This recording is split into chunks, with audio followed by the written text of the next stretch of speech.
program is brought to you by Newsworks in cooperation with the City of Eau Claire.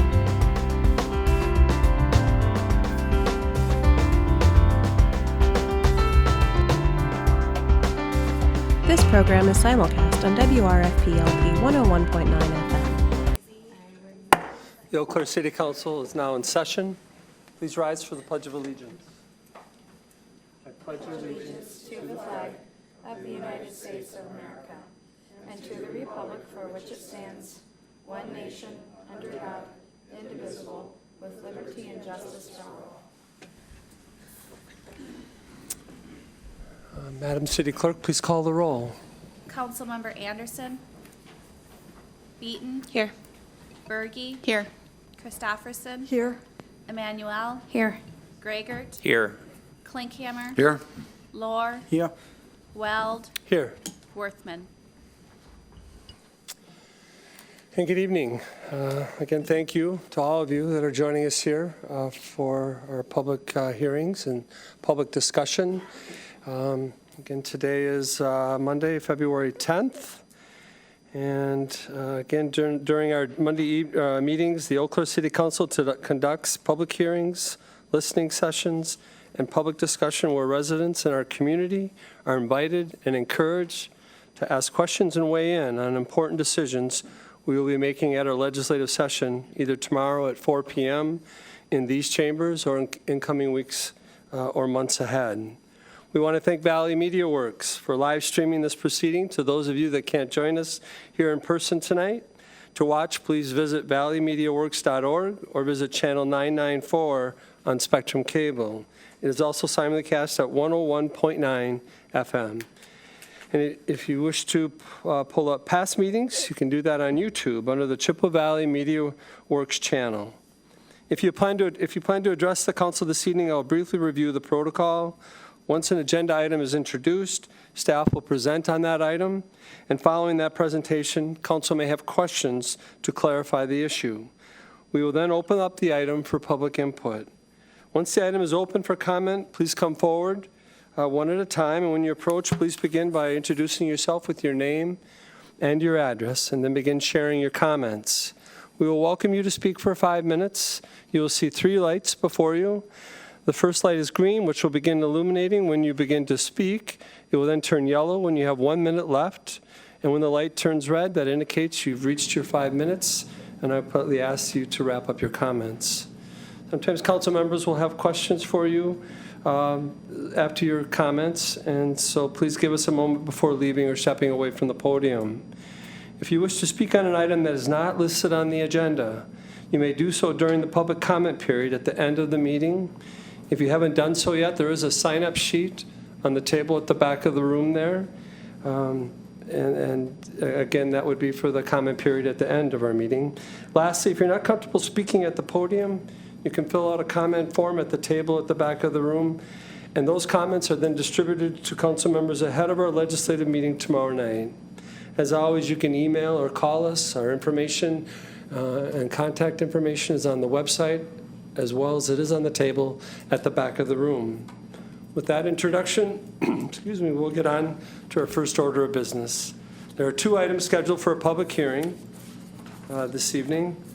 The first item is street improvements. A public hearing on proposed street, utility, and sidewalk improvements on the following streets: Fairfax Street, Claremont Avenue to Henry Avenue, Gateway Drive from Pearl Road to Glenbrook Drive, Riverview Drive from Welsh Court to North Boat Launch, 3rd Street from Truax Boulevard to Long Street, and Water Street, 1st Avenue to 2nd Avenue. Good evening, Mr. Solberg. Good evening, thank you. If it is okay with the City Council, if I could present the streets in 3 groups. The first group with Fairfax Street and Water Street, they're similar in construction. The second group with Gateway Drive and 3rd Street, they're more maintenance related. And then Riverview Drive is a larger kind of separate street, if that's okay.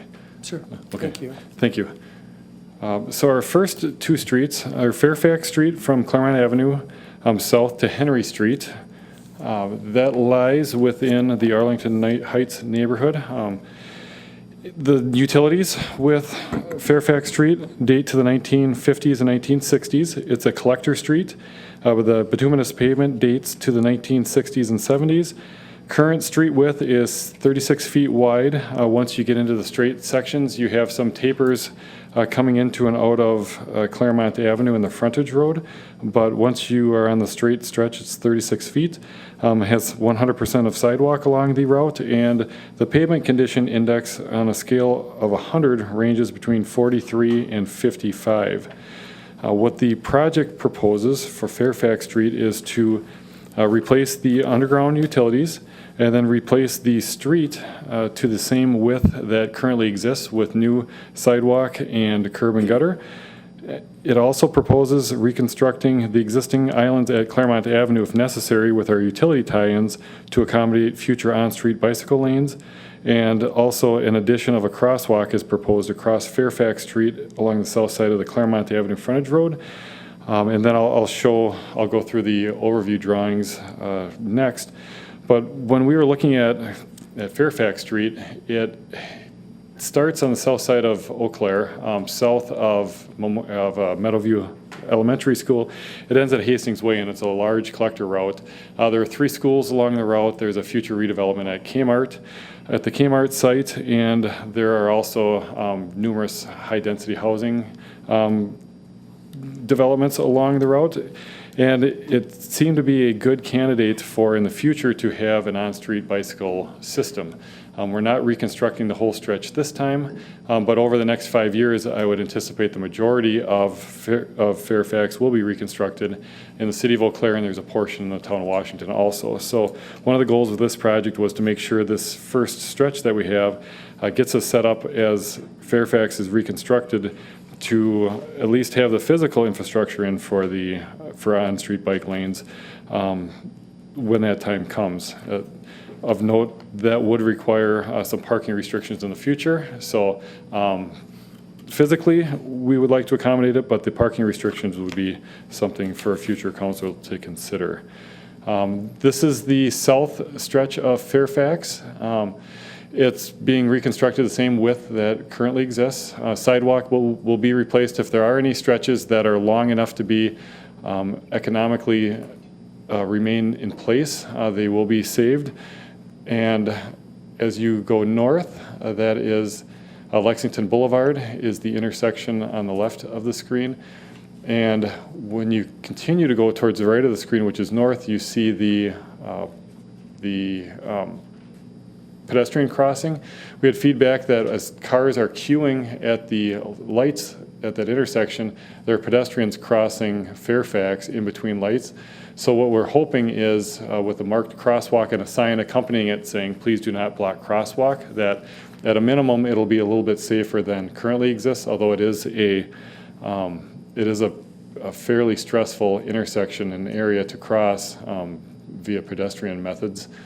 And then as we come into Claremont Avenue, when the DOT redid Claremont Avenue in 2008, the islands are largely set up to ensure that you can have on-street bike lanes crossing Claremont Avenue.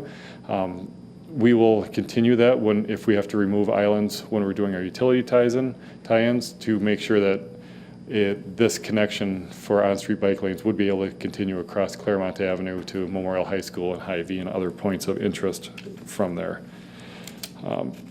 So that is Fairfax Street. Are there any questions on Fairfax before I go to Water Street? Does council have any questions?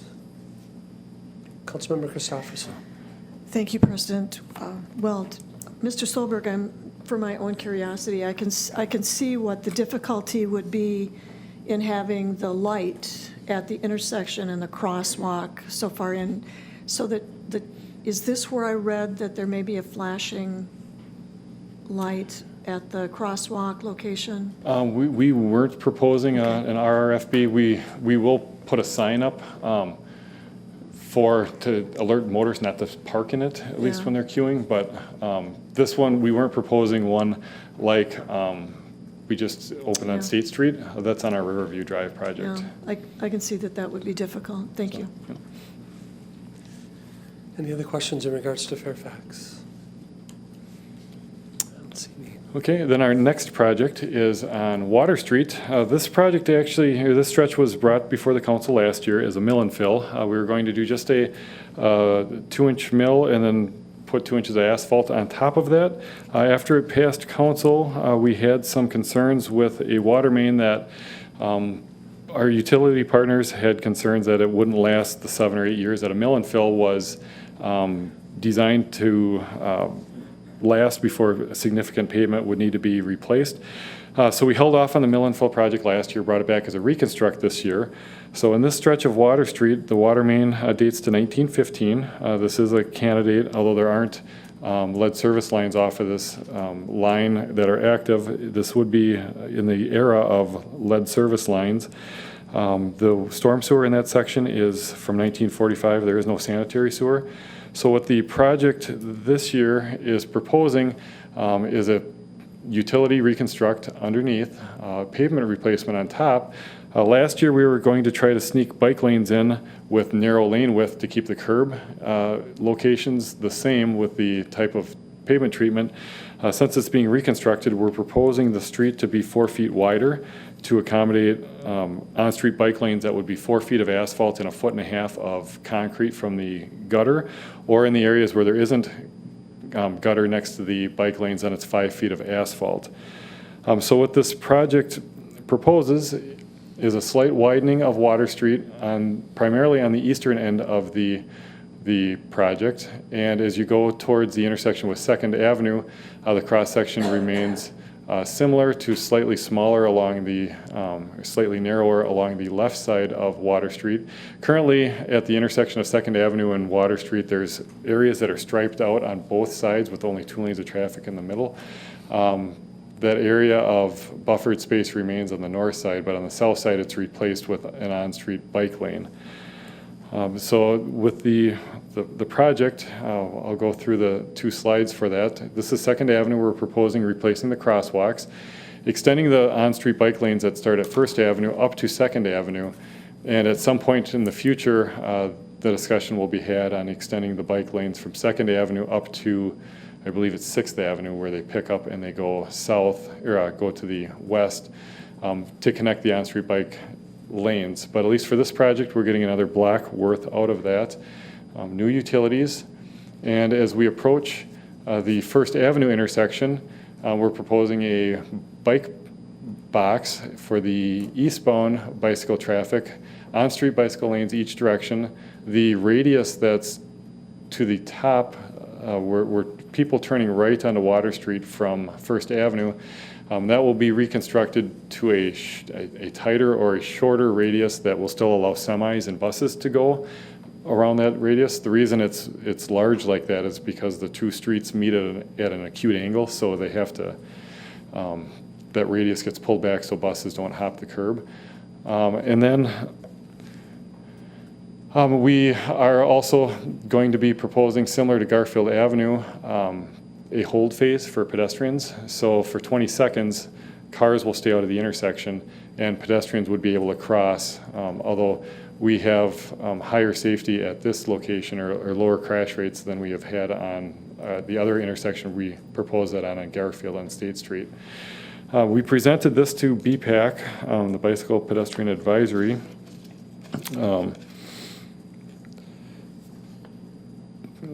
Committee, and they were supportive of the on-street bicycle lanes.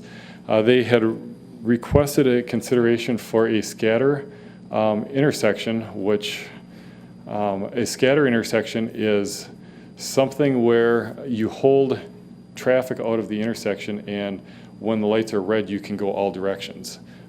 During the discussion, it was brought up to have an intersection that was completely painted in between the crosswalks, so all diagonal.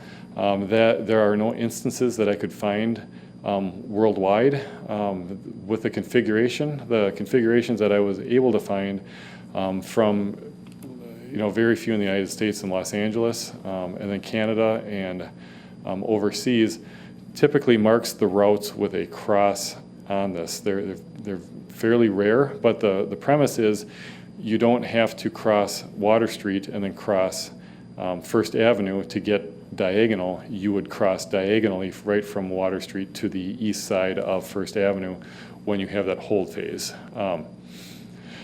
I did not include that as a recommendation at this point, just for the, I guess, the newness of it. I did not find any examples in the Midwest. I think it has a sound logic behind it. But that was one recommendation that from BPAC to consider that at this location. And largely what it would look like is it would make a triangle of pedestrian crossings. Yeah, can I borrow that? If the arrow will show up on the screen.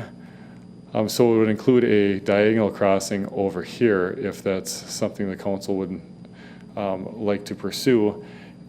And when the lights were red and pedestrians are only allowed, then a pedestrian could go across diagonally. They could go any direction within that to cross. So not a standard practice, but it's something that is starting to get some attention with pedestrian safety in urban situations. And then lastly, the pavement markings from this point to the east with the bike lanes that we receive so much feedback on with the Water Street Bridge project, those pavement markings are about halfway through their useful life. So in about 4 years, the entire stretch of Water Street that was rebuilt with Water Street Bridge project and our project on the east of that, we're going to be exploring restriping that bike lane, so it might not be between the right turn lane and the through lane. And at that point, we had said it would be more appropriate to look at putting a bike box in this location because that green paint, a full bike box runs between $8,000 and $10,000, so it's very expensive paint. And if it's only going to be there for 4 years, I would like to get as much life out of it as possible. So we proposed a more modest bike box that would stay within the bike lane just to hold the bicycles and help highlight that the presence of bikes in that location. So this work will also be highly coordinated with Second and Chippewa. We'll have 3 sides of the university's parking lot potentially under construction, overlapping timeframes. And we're working with the university to allow them access, temporary access off of First Avenue into their parking lot during construction. So with that, I'll take any questions on this one. Any questions from council in regards to the Water Street? Councilmember Berge. Thank you, Council President. I'm just wondering, with the scatter intersection, that's really interesting, but and it sounds like you found other examples like in LA and where else was it? Vancouver, British Oh, okay. Columbia, and China. Okay. I was just wondering how that works. Obviously, in the winter, the lines would be more covered up, and so would that add how that would work? But if it works in Vancouver, maybe. Well, I think with Water Street being an arterial, our street maintenance folks do a very good job of getting it down to bare pavement shortly thereafter. But you would have some salt residue that would help cover the whiteness on those. Largely, it's accompanied not only by the markings that you see, but you need the traffic signals that wouldn't be covered, and the awareness and the habit of people driving through there so they know that there's no right turn on red when it's in that signal phase. So I don't have so much of a concern if those aren't as contrasting in the winter as making sure that the signage and the lights above ground are visible and clearly understood. So there'd be lights or signage as well? Yep. Okay. So. Councilmember Christopherson. Thank you, President Weld. Mr. Solberg, has this alternative been discussed with the university in any way? This is not. We discussed last year's alternative with the university. And this year we have not been back to like the Student Senate or the University BPAC Commission. We've been to the city BPAC a couple of times, but we haven't specifically reached out last year. I guess partially due to time. This is one of the earlier projects, and then also last year's project they endorsed, and this one's a little bit better than last year's. With the bike lanes are wider and the streets are a little bit wider, so we felt it was consistent in spirit to last year's, only a little bit better. But we haven't taken feedback or any resolutions from the university specifically. May I follow up? Certainly. So was the scatter intersection part of the proposal last year, or has it been any discussion? It was not last Okay. year, no. So we really don't know how they may regard this? Correct. I don't know if well, I don't want to speak for them. Council Vice President Emmanuel. Thank you, Council President Weld. My question is along the lines of Councilmember Christopherson, and I see we have our illustrious BPAC chairperson in the audience tonight. Is there a university student that's on BPAC that you know of? And if so, might they have rendered an opinion or had conversations at the university? I'm not sure. Apparently, there is not a student representative. After I was discussing this with Councilmember Gregor earlier today, and I did send drawings on to a member of the university BPAC for comment, and I have not received an email back from that yet. But as far as attending the BPAC meetings, it's the city BPAC, I'm not sure if anybody attended from the university. I don't recall a large public component at those meetings, but. Thank you very much. And thank you also for looking at outside of the box idea. We're open-minded. I mean, we don't say no first. So. Any other questions? Councilmember Gregor. Yeah, thank you, President Weld, and thank you, Mr. Solberg, for your work on this and kind of looking at it as a full reconstruct project, keeping in mind all the opportunities that come with that. I guess part of that conversation I've had with some university folks, and I don't think they've had time to digest yet the new opportunities that come with having a full reconstruct. But one of the things that I discussed with one of the representatives of the university BPAC was having, or Bike Ped Committee, was having was helping to make it easier for bicyclists who are going north from the footbridge on campus over by Haas to the bike lanes on First Avenue to head north. Because right now, if you cross using the crosswalk, you end up on the wrong side of the street to use the bike lanes northbound. Mm-hmm. So could you explain maybe how it would work? And obviously the scatter intersection could work for this, but another alternative that I believe is out there is to have like a bike signal that could be, you could like press a button to be able to get a signal to cross diagonally to the bike lane. Is that something that's possible? I don't know about, I guess, if this was a standard T intersection, a traditional intersection would have a crosswalk here, as well as a crosswalk here, instead of being diagonal. This is a little bit different with the alignments on here. I guess the first if there was the scatter phase with the scatter intersection and you went diagonally from here, when it's that pedestrian and bicycle phase, they would be able to cross here and they could either continue down the trail and access the trail along the river, or they could access the on-street bicycle lanes and continue going that direction. Same with coming from the other direction. They would be able to continue through here up onto the sidewalk as well. If you had a crosswalk here, it would involve the red dots are our traffic signals that we have out there. You need to have a push button and you need to have that reinforcing the countdown timer to get across, and it would require adding that infrastructure here specifically for a crosswalk that really would be redundant with more of a single crossing that is there. As far as a signal that only provides for bicycles to traverse, I'm not aware of like a bicycle only. I think the scatter with the bicycles and pedestrians go together with that. And that would offer that 20 seconds or 25 seconds, whatever the phase length would be that's appropriate for the traffic out here. That would offer an opportunity for the bicyclists that are waiting at this location to go to their points of destination, whether it's to continue this way or continue more north on there. So. Any other questions from council? Yes, I have one more, actually. Councilmember Gregor. Yeah, thank you, President Weld. Another thing that has come up through conversation and experience of using this area a lot is the crossing at 2nd Avenue of Water Street, and how we could potentially enhance that for pedestrian safety and maybe narrow that crossing a little bit through a bump out, or it seems like we could also create a boulevard instead of a hatched area and just narrow down the road on that end too. So I'm not sure where your thoughts are.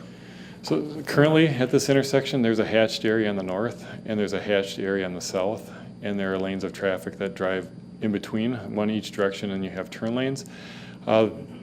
The center line is shifted over slightly, so you have a through lane of traffic, and on the south, you have a bike lane. So there isn't room to put a bump out on the south side or narrow it. You would impact that bicycle lane. On the north side, in the hatched area that's here, it already prohibits traffic with a paint marking. It's not a physical barrier like you have with a bump out you see on Barstow Street and Graham Avenue downtown. The one benefit that this has is it's easier for our maintenance folks to plow it. They don't have to pull up their wing when they go around. The downside is, that physical barrier does offer some additional reassurance for somebody that's behind that curb. So there would be an opportunity, if that was a council desire, to put a concrete bump out on one corner here.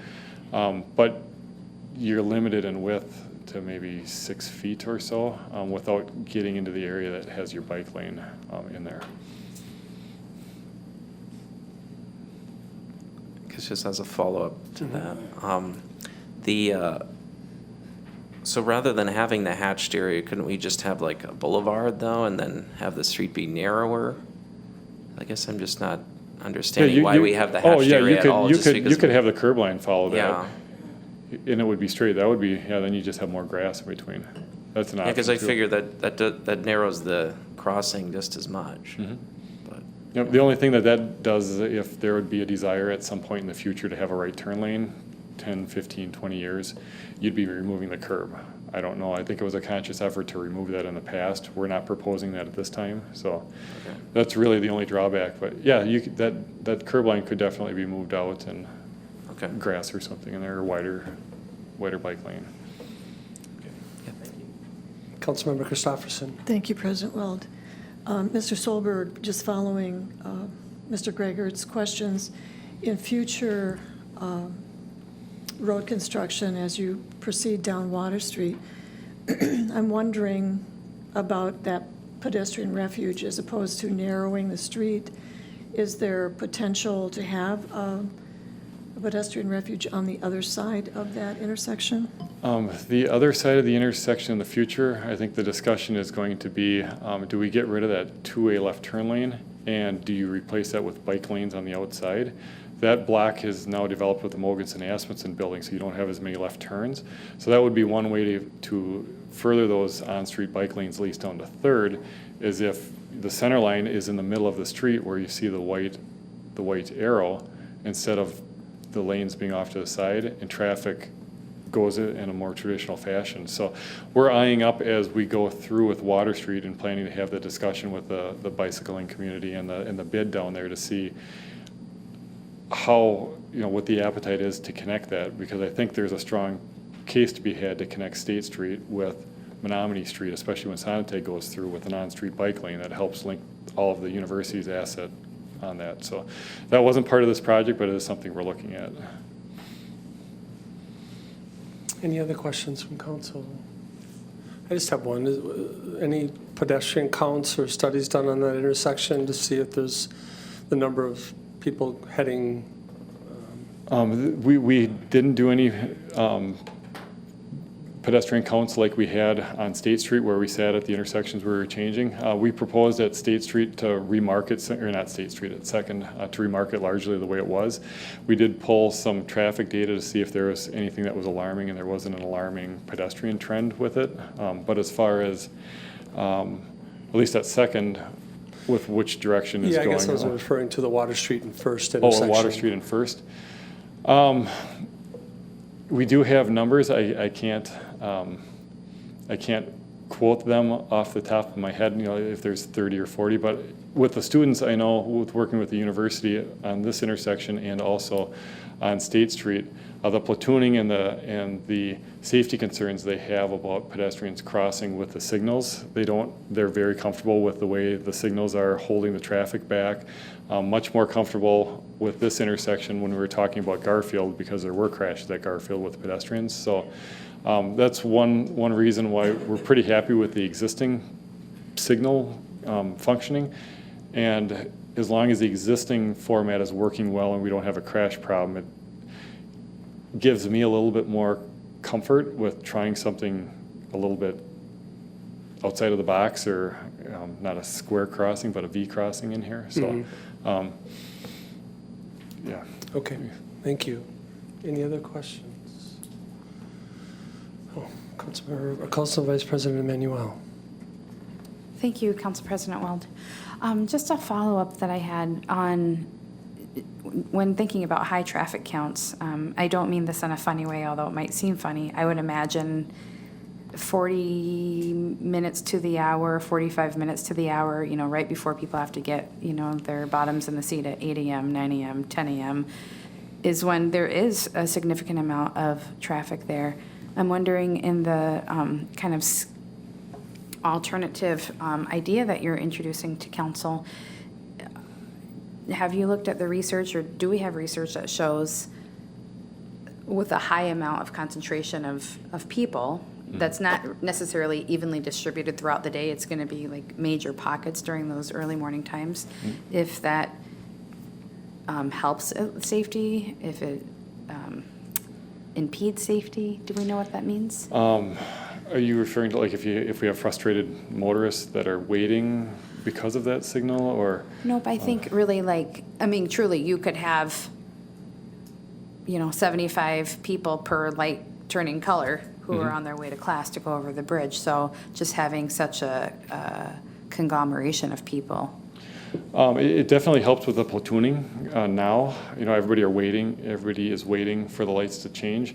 I'm not sure if I'm following, so clarify if I'm not understanding correctly, but with the pedestrian hold signal would be if out there, currently if somebody doesn't push the button, each side may get 30 seconds of green time. If somebody pushes the button for pedestrian crossing, that one may get 35 seconds, and then it will go on, and it lengthens a phase.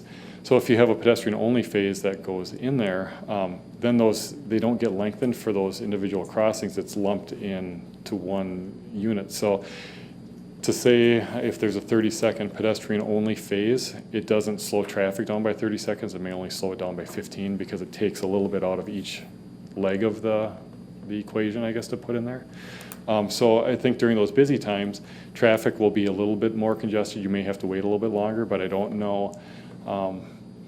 I don't think it would be any worse in this existing signalized intersection than I've seen at Roosevelt with the RRFBs since that has been activated. I've seen queuing of 10, 15 cars waiting for pedestrians to cross with a non-signalized, and they back up and they clear out, and it's part of the culture of just realizing you're in a downtown area with a university and pedestrians, and you have to be a little bit more patient. So I don't have any safety concerns with either route. If it stayed exactly like this, or if council would like to go with the scatter crossing, I'm comfortable with either. So. Thank you. Any other questions? I don't see any. We just doing those two, or are you going to do three? Do you want me to go through all five and then have comment on all five? Public comment? Yeah, okay. We can do that. I think there will only be a few that get significant comment on. So the next two are pretty straightforward projects. They're mill and fill projects. And that just means that it's a level of treatment for the pavement that is more than a chip seal or a spray patch, but it's less than a reconstruct, and it's meant to buy some time for the underlying pavement that's in pretty good shape. So our first one is Gateway Drive out by Oakwood Mall in our commercial area. It's a 42-foot wide street from face of curb to face of curb when you get through the intersection with the frontage road, and it's 64 feet between Pearl Road and the frontage road. There is a lot of traffic in that area. It's an arterial road. The pavement was put down in 1997. The pavement condition index out of a scale of 100 is 45 to 82. So what we're proposing with Gateway Drive is just to mill up the top 2 inches of pavement, put the 2 inches of pavement back down, of new pavement, stripe it the same way that it currently is, with one key addition. We did fill in some sidewalk gaps in years past to connect across Highway 53. With that connection, whenever we're working in this area, we try to improve pedestrian safety. So one recommendation that came out of the BPAC meeting was to add a pedestrian-only crossing, or a pedestrian crossing, when we get past the busy driveway that goes into Target, similar to what we had on the West Claremont frontage road a couple of years ago by Starbucks and Shopko. Traffic drops off. This is, a fairly busy driveway, and traffic drops off here. So that's the safest point along the route to get pedestrians, other than if they cross at the intersection here with the signals, across Gateway Drive with the lowest traffic. So it's a pretty straightforward project, no utility reconstructions underground. The utility are in good shape, minor adjustments on top with the pavement, and some modest pedestrian safety improvements. And then the other mill and fill project in the group is 3rd Street from Truax Boulevard to Long Street on the city's near west side. And north is to the right of the screen. Here's Truax Boulevard coming in, and as you go to the right, you're going north. We begin milling 2 inches of pavement again on the north limits of the pedestrian refuge island that was constructed in years past. That's where the change of asphalt is. The existing asphalt is very deteriorated in that location. It's over 30 years old, and some of it is over approaching 60 years old. So there is sidewalk along the left side, which is the west side of the street. On the east side of the street, there is no sidewalk. It has guardrail, and it has a steep drop off behind that. So what we're proposing is just milling off the top 2 inches of asphalt, putting 2 inches of asphalt back down, striping it the same. We'll fix curb and gutter that is deteriorated and holding water, and then replacing any sidewalk that presents a trip hazard. Of note, this area is starting, there's a number of arterials and collectors that come together at different angles. So the reason why we're looking at a pavement maintenance treatment that'll last 10 years is this will be a point as the Cannery District grows that we'll be looking at how do we get traffic through this area of town with Folsom and Truax and First and Third and Old Wells Road all coming together. So we just want to make sure that the pavement is the lowest maintenance that we can have until that point, and then we'll come back with something that would solve the trail connection issue along First up to where the trail connects north of there. But this one, we were just trying to hit the pavement. With that, I'll take any questions on that. Council have any questions in regards to 3rd Street or Gateway? I don't see any. Okay. And then the last project today is probably the most exciting, I think, to us. Riverview Drive from Welsh Court to the North Boat Launch, or the former North Boat Launch. This is an overview of the entire project. The current boat launch is in this location. The island with the bridge is down here. Our water treatment plant is in the middle. And then the playground area and the former North Boat Launch is to the top of the screen. This is a project very similar to Short Street and Melby Street that were constructed in the last few years. It's currently a rural cross-section. It's only 30 feet wide from shoulder point to shoulder point. The utilities date back to the 40s and 60s.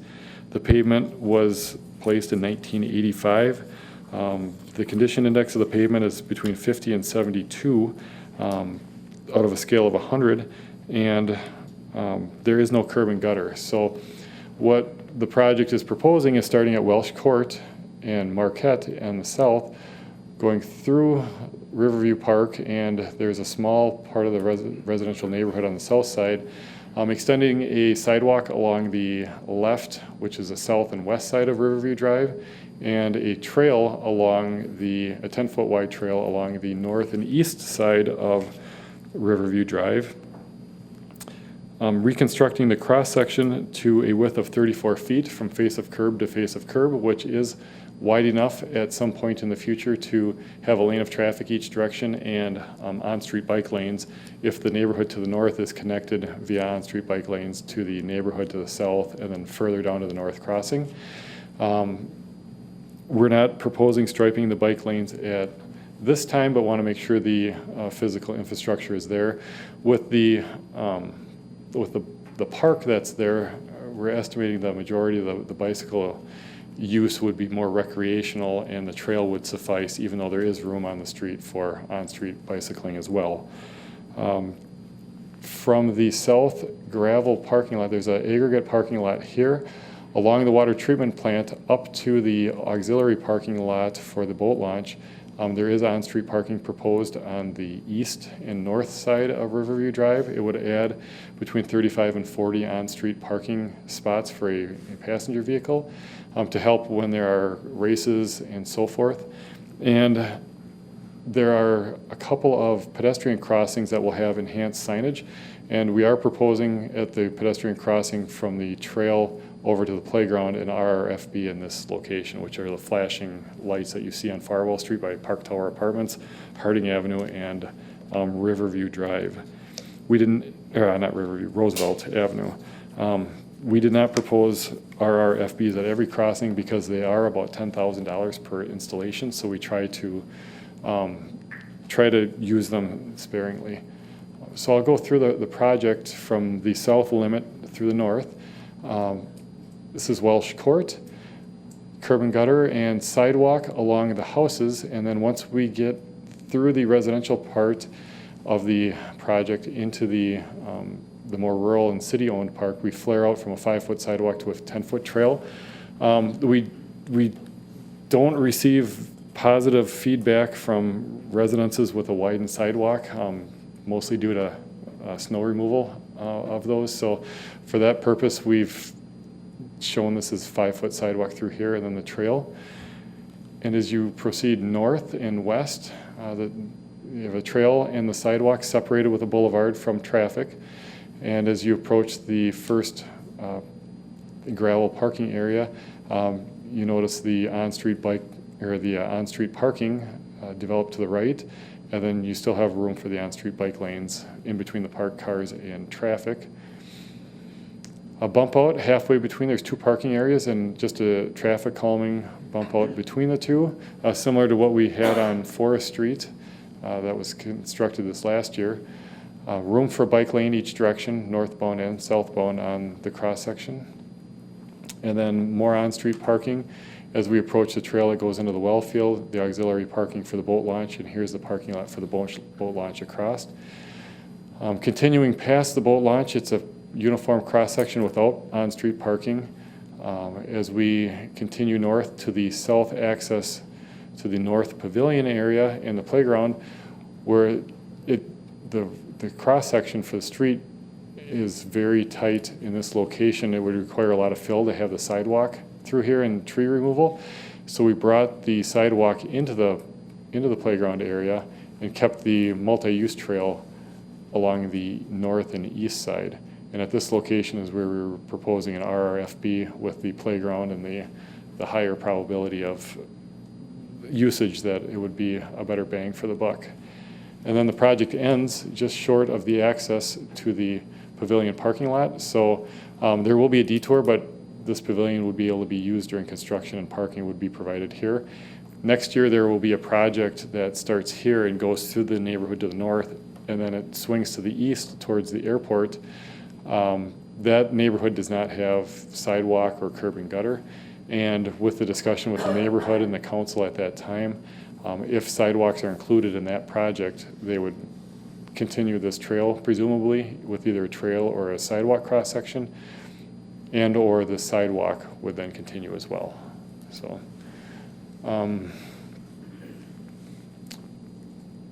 with that, I'll take any questions on Riverview. Well, it was presented to Waterways and Parks, and it was recommended for approval at the Waterways and Parks meeting as well. So, Thank you, Mr. Solberg. Any questions from council? Councilmember Berge. Thank you, Council President. Thank you, Mr. Solberg.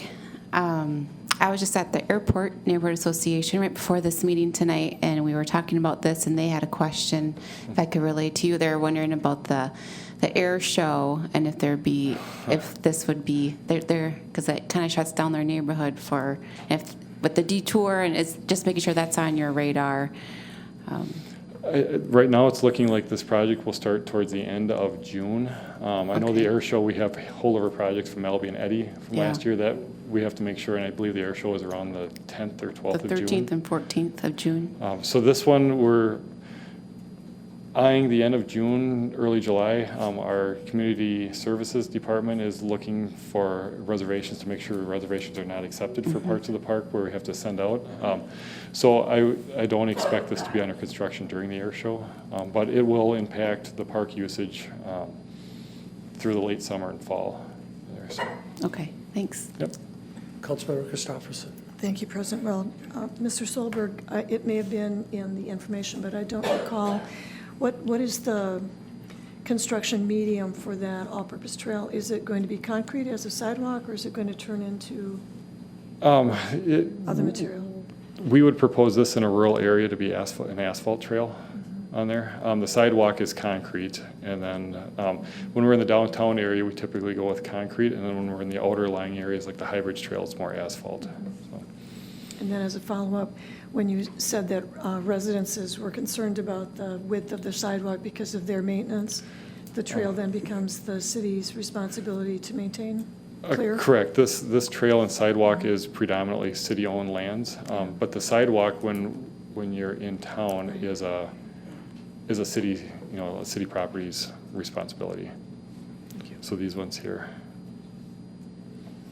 Any other questions from council? Councilmember Gregor. Yeah, thank you, President Weld. Mr. Solberg, I guess I'm maybe not able to see it super clearly because of the size of it, but I guess I just wanted to make sure we had all the curb cuts and access that we need. So I guess my first question in that regard would it be possible to create a ramp so that if someone is biking on the street in the residential area on the image that you have up right now, and they wanted to go up onto the trail, they could just take a little ramp when the trail starts? Yeah, we could add those. We had those on State Street this last year to go around the roundabout at Lexington. But Yeah, I think Yeah. that would be, so that's a possibility. like in this location here. Great. Yep, I don't, on the south side, this area, they're able to ride bike on sidewalks. They're not prohibited by ordinance, but,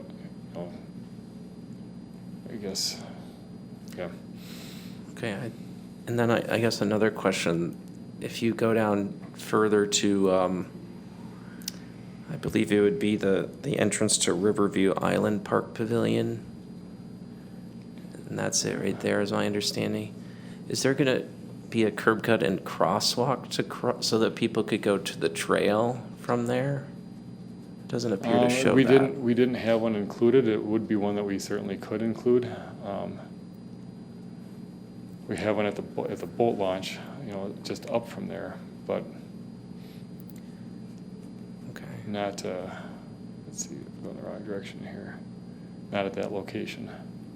So you wouldn't, there was no particular reason that wasn't included, or? We tried to not have them, so frequently, so we tried to pick the ones that would possibly have the most crossing. We thought maybe with the on-street parking, going over to the boat launch, if there's people parking and fishing and going across, but it certainly would be something we could include, and it wouldn't hurt anything. All right, thank you. Any other questions from council? I don't see any. Thank you very much for your presentation. So this is a public hearing, and if it's okay, I'll introduce each street, and if there's anyone here that wishes to speak to that individual project, then you're welcome to come up to the podium. So the first street would be the Fairfax Street, from Claremont Avenue to Henry Avenue. Is there anyone here that wishes to speak to this project? Good evening. Hey, hello. My name's Aaron Salmon, 638 Putnam Drive. I'm the chair of the Bicycle Pedestrian Advisory Committee. Fairfax is great. I really appreciate the future thinking on the project to accommodate future bike lanes crossing Claremont to get to Memorial and as well as the future Kmart developments. Future thinking the other way too, to extend bike lanes all the way down Fairfax within the next few years. And even though that won't be happening for a few years, it's nice to have that first block kind of done to set the tone for it and to act as a collector for bikes in the meantime. That crosswalk is a huge help as you get near the intersection. There's no safe way to get across that, so I'm very supportive of that as well. So, Thank you. Any questions for Mr. Selm? Thanks for coming up. Is there anyone else that wishes to speak to the Fairfax project? We'll move on to the second one, which was the Water Street from First Avenue to Second Avenue. Is there anyone here that wishes to speak to that project? hello, Aaron Salmon, 638 Putnam Drive. One thing that was somewhat overlooked from between our discussions on BPAC to our recommendation letter was that west side of the project, specifically the crossing at Second Avenue. And that we felt as a committee that that needed to get a little more pedestrian-friendly infrastructure in place. I thought that was a good idea to that Councilman Gregor had to narrow the street, that whole width of that painted buffer to create a boulevard section. If that's not a possibility, there should definitely be a curb extension or bump out at that northeast section to reduce the crossing width. There's no sense in just painting stripes there if we can narrow the crossing width to give pedestrians some safer feeling and a more comfortable crossing. It's a very heavily used crossing. And I'm not sure about the lane widths on that. I don't know if we can get, if we do start running out of room, we might be able to take a foot off that turn lane. I don't know if it's 12 feet. That's 10? Oh, that's great. Perfect. All right. So yeah, that's my concern there is pedestrian focused infrastructure. On the other side of the project, very thankful that engineering narrowed the radius of that northwest corner. It's extremely wide right now, and that'll really tighten things up and provide much safer and more comfortable crossing. Let's see. One thing that I don't know if it was considered would be to eliminate right turns on red for both cars traveling south on First as well as traveling east or west on Summit turning north on First. I don't know if that was considered or studied as to how that might affect traffic flow, but those are two very wide, round, long corners to turn, and cars can kind of get some speed turning the corner before they hit the crosswalk. So at that point, they're already going pretty fast, and it might be nice to just eliminate turns on red for both intersections, both stoplights. So let's see.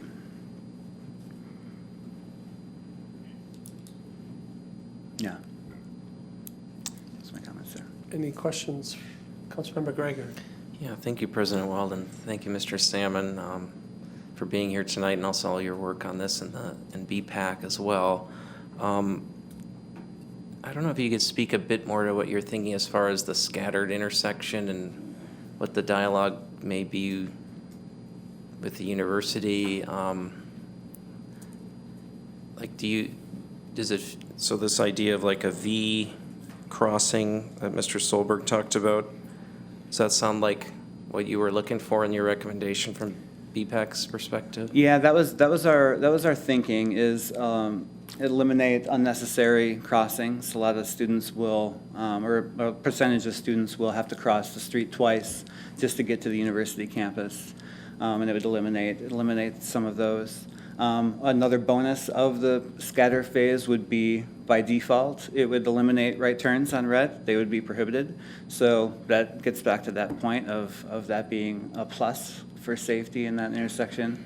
There are other cities that are using it. In Chicago, there are intersections that are scatter phase, and I believe Nashville, there are a few in Portland. But yeah, the main thing is just to reduce unnecessary crossings and kind of make it a little friendlier for pedestrians to walk around. Any other questions for Mr. Solomon? I don't see any. Thanks for coming up. Is there anyone else that wishes to speak to the Water Street project? The Gateway Drive project, is there anyone here that wishes to speak to that street project? Hello, Aaron Salmon, 638 Putnam Drive. One thing that was not on the drawings, and I believe it was, oh yeah, all right, thanks. This is Gateway Drive, this one? Yeah. Oh, let me back up then. I just wanted to support this crosswalk. There's really no safe way to cross Gateway Drive except for the intersection to the south. And there is a bus stop. There is a bus stop on the east side, just north of or south of that drawing there. So anyone that gets off the bus there would have to jaywalk across there at some point to get over the target. So it's very helpful to have that there. There will be more pedestrians there in the next couple of years once all the apartments to the north get built in a few phases. So that's something to consider as well. Thank you. Any questions from council? Thanks for coming up. Is there anyone else that wishes to speak to the Gateway project? Seeing none, 3rd Street from Truax to Long Street. Is there anyone here that wishes to speak to this project? And then lastly, the Riverview Drive from Welsh Court to the North Boat Launch. Is there anyone here?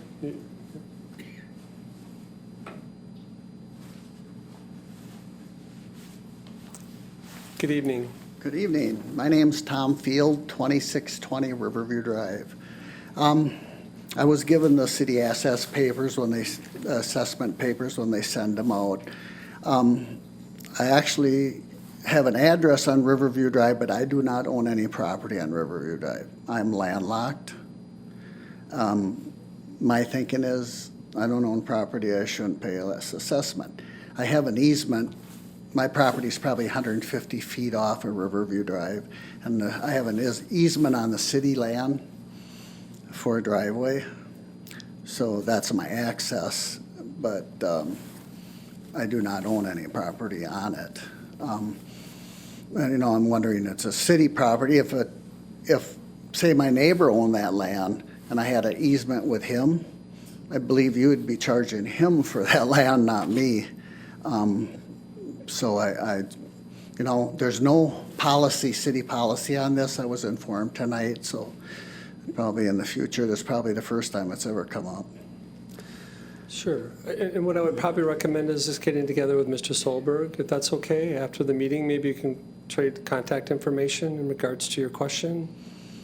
Okay, well, I talked to him before, all the people before, I don't know about it, so they told me to come and say my side here and that. But there's not a lot of traffic on Riverview Drive, too. I think the bike trail is a great idea, but sidewalks on both sides of the street there, if my neighbors want it, I don't have any problem with that, but along Riverview Drive there, that's a big drop down, going to cost you a lot of money to put that sidewalk across from the bike trail. I personally don't think that makes sense. Okay. There, but because the bike trail and the one sidewalk will easily hold them on the traffic. I rarely see anybody down there when I'm, pulling in or out or whatever on the case, but.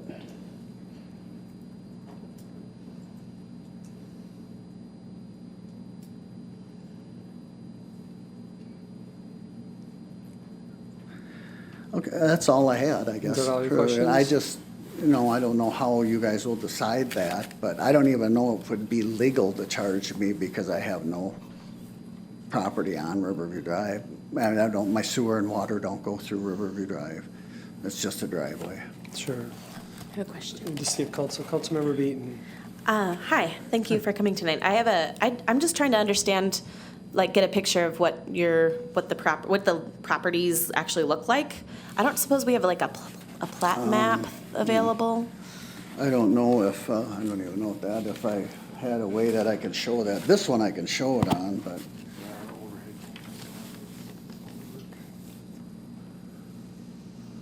So here, this location here yeah, is. that's my driveway. And my house, my house is still way up here. It's way off the deal. And all that land there is actually the pine trees there is where that big storm sewer comes in from the city. But my driveway is right up where the red line comes. You can't see my house or nothing, but it's way back up off the street. And, I don't know what can be done or what, or I'm just curious because I just don't feel that I have land. I shouldn't be charged assessment for it. So, It's just my I opinion. could have a couple of follow-up questions. So that piece of land with the trees, and then there's kind of some open space that's owned by the city, is that right? Okay. Yeah, all the And, land there by my property is owned by the city. Okay. Even a driveway. And do we know, are you being assessed for the portion, for your driveway, or that whole, just the driveway? I Okay. think they assessed for a 40-foot easement that Okay. I have with the driveway. Okay. But I'm just not sure if it's, I don't feel I'm landlocked, I don't think. But, I'm not trying to be unfair to my neighbors, but it ain't gonna cost them nothing. Sure. But, If you just wait 1 second, City Attorney Nick. Sure. I can try to look into it tomorrow, but these do come up occasionally, and the rule of assessment, I think, certainly applies here, that an assessment should be lawfully able to be applied. So you have two concepts kind of coming into play here. So one is something called a keyhole property, so properties that have a much deeper lot that might not have the frontage, whether it's a narrow frontage on a cul-de-sac or these sort of narrow accesses out to the road. They still are substantially benefited by that street. That is their street and access, and if you were truly landlocked, that'd be one thing, but you're not. You have an access easement. So it's fundamentally unfair to actually only assess them for their narrow frontage. So what you have to do under assessment law is provide a fair and reasonable method of assessment, and usually we do some sort of an averaging or calculation. And I'll review that with assessing and see what they came up with. But what likely should be done is some percentage of the frontage as you drop back off the street and not the narrow access easement, because that is the street that you have access to, and so you, like all other residential properties, you should pay based on your frontage on that street. So I'll take a look at it, but I'm comfortable certainly that the assessment's legal. We'll just have to make sure it's a correct, fair, and reasonable assessment based on the size of your lot. Council Vice President Emmanuel. Thank you, Council President. This is a follow-up question or request for Mr. Nick. After you review this, and you're probably already planning on this, could you please send your opinion to council, and also for council to be up to date if there's been any other conversations or, any other conversations with our constituent who's sharing? That way we're fully informed before we take a vote tomorrow. Thank you. Any other questions for Mr. Field? No. thank you. Yep, thank you. Thanks for coming out. Is there anyone else that wishes to speak to the Riverview Street project?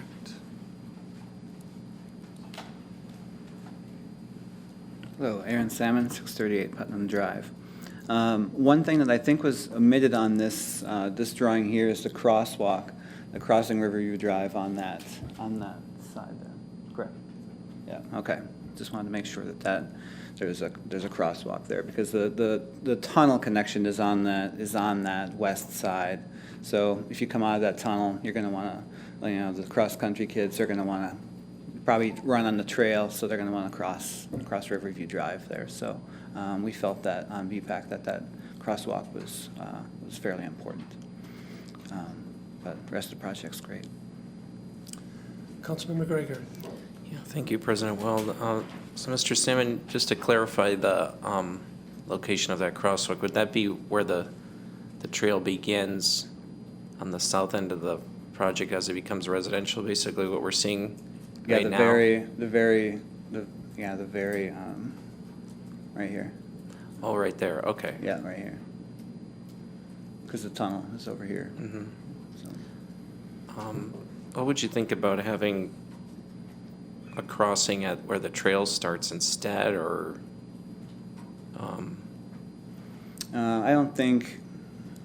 I don't think that would be much of a benefit. You're only talking about a few hundred feet, and you are much more likely to expect a crosswalk at an intersection like that. So I think that outweighs the surprise crosswalk down the road a little bit. Okay. Thank you. Councilmember Berge. Thank you. Our previous speaker, Mr. Field, wasn't so sure about having the sidewalks. And what are your thoughts on that? I think from a recreational standpoint, it would be a lovely side of the street to walk on. You're right by the trees, and then it gets close to the water, and I think it's a great connection. It also leads directly to that island park, so you don't have to cross Riverview Drive if people from that neighborhood want to stay on the sidewalk all the way down with their kids or kids that are biking, can just stay on the sidewalk and connect straight to the park. Any other questions? No. Thanks for coming up. Is there anyone else that wishes to speak to the Riverview Street project? Good evening. Good evening. My name is John Dunn. I live at 3130 Riverview Drive. I'm the 7th house north of the park. The property that I currently live on has been in my wife's family since the mid-60s, and I've been associated with that family for 50 years. So I have quite a long history with Riverview Drive and the park and the city wells. And I certainly enjoy living in that beautiful part of the city. First of all, I just want to say that I do support the project. I think it's, quite frankly, overdue. There are a lot of bikers and runners, including me, that comes down Riverview Drive, and there is literally no shoulder on that road. It goes right from edge of blacktop essentially to a ditch. And so there are times when it is really quite unsafe to run or bike along there, especially if you're getting towards dusk. Good chance of running into a deer. Private joke. I guess I do have a couple questions for Mr. Solberg. I talked about the project starting in the end of June. I am curious as to how long the project is planned for, when the end of construction would be. Obviously, that goes right through the middle of boating season, and anybody that's been on Riverview Drive in the summer, especially on a Saturday or Sunday, knows that the street, not only are the 2 boat parking lots filled with trucks and trailers, but there's trucks and trailers lining up Riverview Drive going in both directions for hundreds of feet. So I was wondering if in the process of this, if there was any discussion about enlarging the boat parking lots. So that's another question. I'm assuming that during the course of the construction, all the traffic from north of the park, where I live, will end up having to go north on Riverview Drive and then up the hill by the airport, by the control tower. Has there been any thought in doing some minor street repairs on that stretch prior to the construction of the main work? Because that stretch going north from where I live Donna Court and that direction, that road is in really tough shape too. And obviously, there's going to be a lot of added traffic going north. So I was just wondering if there's been any thought about doing some repairs on that stretch prior to the beginning of the construction. Like I say, I certainly support the project. There are a lot of people that certainly go up and down Riverview Drive. It amazes me at times on how much traffic is going by if I'm out mowing my little strip there along the road, or this time of year out there trying to clear my driveway of snow, the amount of traffic that comes up and down Riverview Drive. On a side note, I'm not sure if there's been any discussion or if this is the proper place, but any discussion on trying to improve the stop sign there on Riverview Drive and Highway 312 North Crossing? If there, and obviously that's some Wisconsin DOT relationship there, but certainly that stop sign, again, especially during the summer with boats and trailers trying to get across or onto the North Crossing is dangerous. I've actually seen cars that have been hit and rolled over on that intersection. That's really all I have. I am curious about Phase 2 that would go further north. I don't know if this is the proper time to bring that up. Okay, just curious how that goes. But again, I do support the project. I think it's needed. The road certainly needs repair.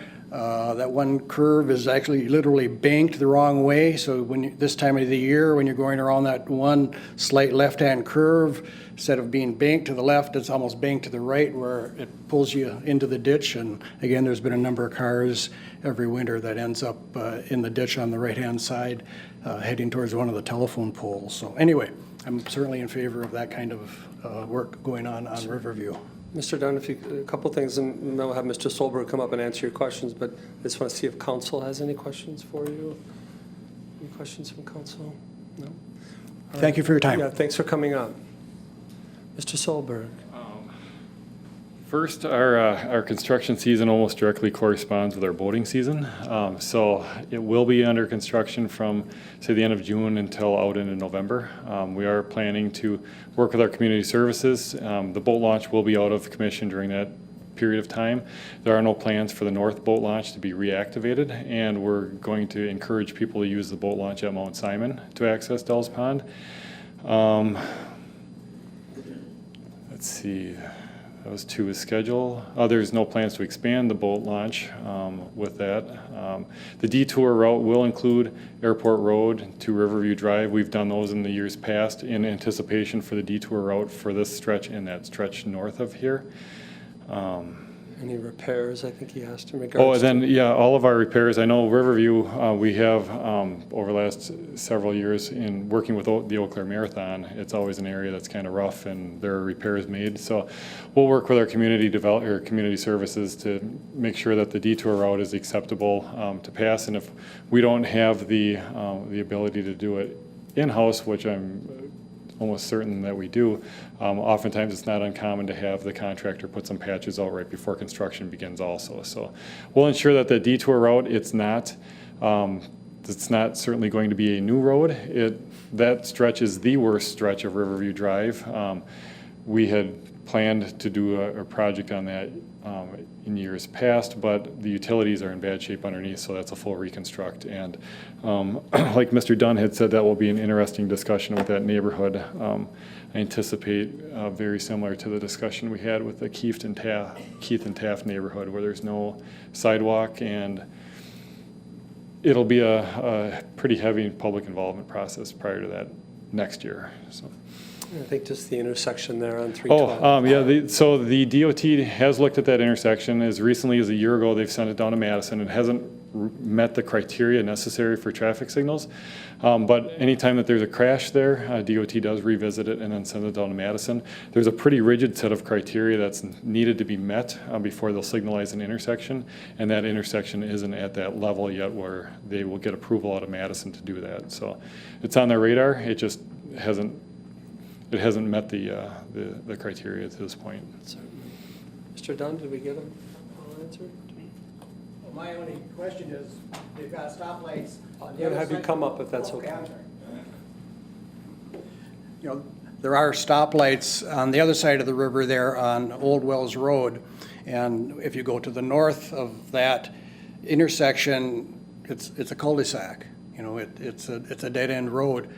So it's hard to understand why they can have stoplights there with very little traffic to the north because of the dead end, where on the east side of the river, on Riverview Drive, it's a through road all the way up past the airport, and there's much more traffic going that direction than there is on Old Wells Road going to the north. It's a data-driven decision from DOT. It takes into account traffic, crash rates, geometrics. There's a slight hill to the east of the intersection at Riverview Drive that causes them concern. You have much more sight distance with the other one. But ultimately, that is an intersection that the DOT will make the call on, and will put signals in when it's appropriate. All right. Thank you, Mr. Solberg. Any questions from council? Councilmember Beaton. Thank you. Do you have any concerns about the parking capacity for boaters? Is there going to be reduced parking capacity with the development of the street? So currently there is no parking restrictions along Riverview Drive, so you can park out there, although it's not,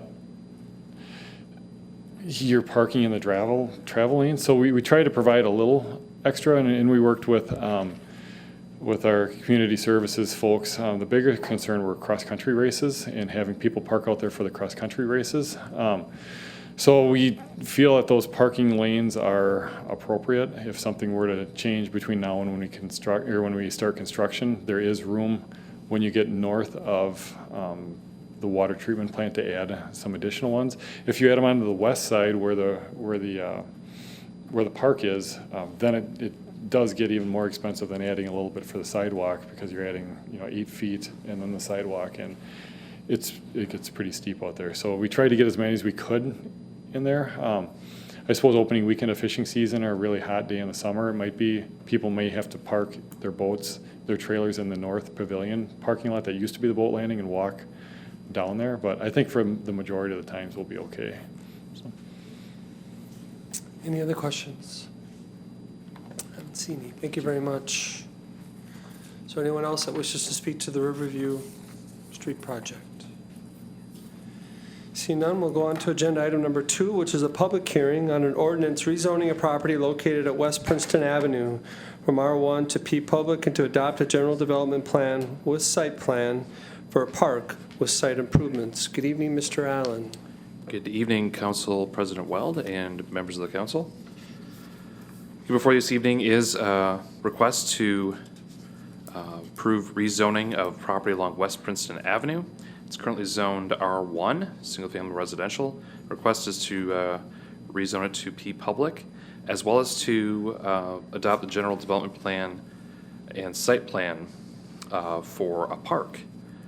In this case, the applicant is the City of Eau Claire, and the property owner is also the City of Eau Claire. That is all as a result, jump ahead here, of the work of a number of folks up to this point. I recall not quite 2 years ago, this was one of the first projects I got to work on here at the City of Eau Claire, working with Princeton Valley neighborhood on some additional single-family lots along LaSalle. And so as a result, there's a number of discussions related to adding a park in the area, neighborhood park for the Princeton Valley neighborhood. And a lot of folks were involved in making that happen, including our very own Mr. Steve Nick, Mr. Jeff Pippinger, Mr. Pat Ivory, a number of others related to the neighborhood as well. And in particular, working with the landowner at the time, Mr. Neil Hasselwander. So many thanks to all those folks to get us to this point here this evening. More specifically, again, just showing this is more of a general area map, including the properties that were notified of tonight's public hearing, as well as that at the Plan Commission last week. More specifically, here's the zoning map showing the two parcels in question, again identifying the majority of the area as R1 zoning. And here's an aerial map showing the two parcels in question. So with that, again, the request is to rezone these two parcels from the R1 to the P Public and approve the general development site plan for a park. Again, the two parcels were graciously donated to the city last year by Mr. Neil Hasselwander to develop this neighborhood park. The comprehensive plan does identify a future neighborhood park at this location, and the next item on your agenda is a public discussion on amending the Parks and Open Space Master Plan. Mr. Jeff Pippinger will address those items related to that at that point. The site plan shows neighborhood park extending on both east and west sides of West Princeton Avenue.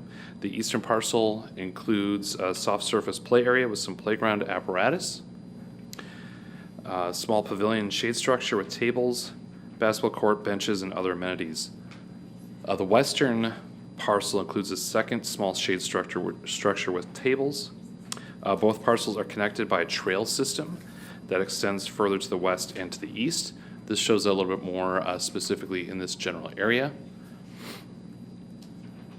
The trail itself would connect to the Highclere development to the west and residences in the vicinity of East Princeton Avenue.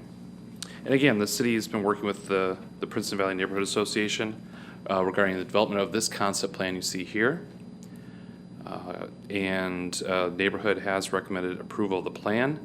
Others involved with the review of this have included the Waterways and Parks Commission, who've also reviewed the application and have recommended approval, as well as the Plan Commission just last week. So with that, again, request to rezone and accept the general development site plan for park.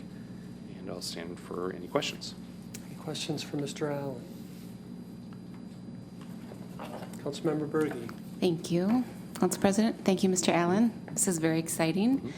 I'm just wondering, and I think I know the answer, and that drawing actually points it out, but just to confirm, there'll be a crosswalk between the two parks segments? And then maybe a sign, I'm just, with kids. Sure. Yeah, I believe that's the intention. I may defer to Mr. Pippinger later. He's nodding in approval and in agreement. Yes, correct. It does not show that on this drawing. Thank you for pointing that out. It is more specifically here. Again, this is a concept plan, but that is the intention. Okay, thanks. Any other questions from council? I don't see any. Thank you, Mr. Allen. Thank you. Is there anyone here that wishes to speak to this agenda item?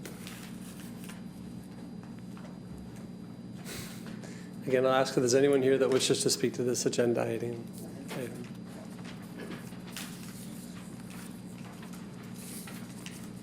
Good evening.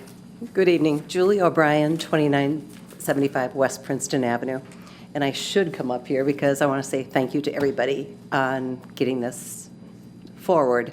I lived in Princeton Valley since '93, and we've been promised a park since then. So I'm going to finally get to see it done, which I appreciate everybody's help.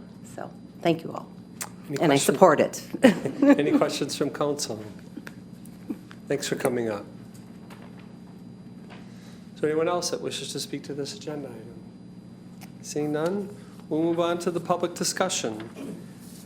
Public discussion on an amendment to the 2018 to 2022 Park, Open Space, and Recreation Facilities Plan to classify Princeton Park as a neighborhood park. Good evening, Mr. Pippinger. Good evening. I'm going to wait till the PowerPoint comes up, but what I would like to do is I'd like to thank Ken Van Ness and Julie O'Brien for all their help on this.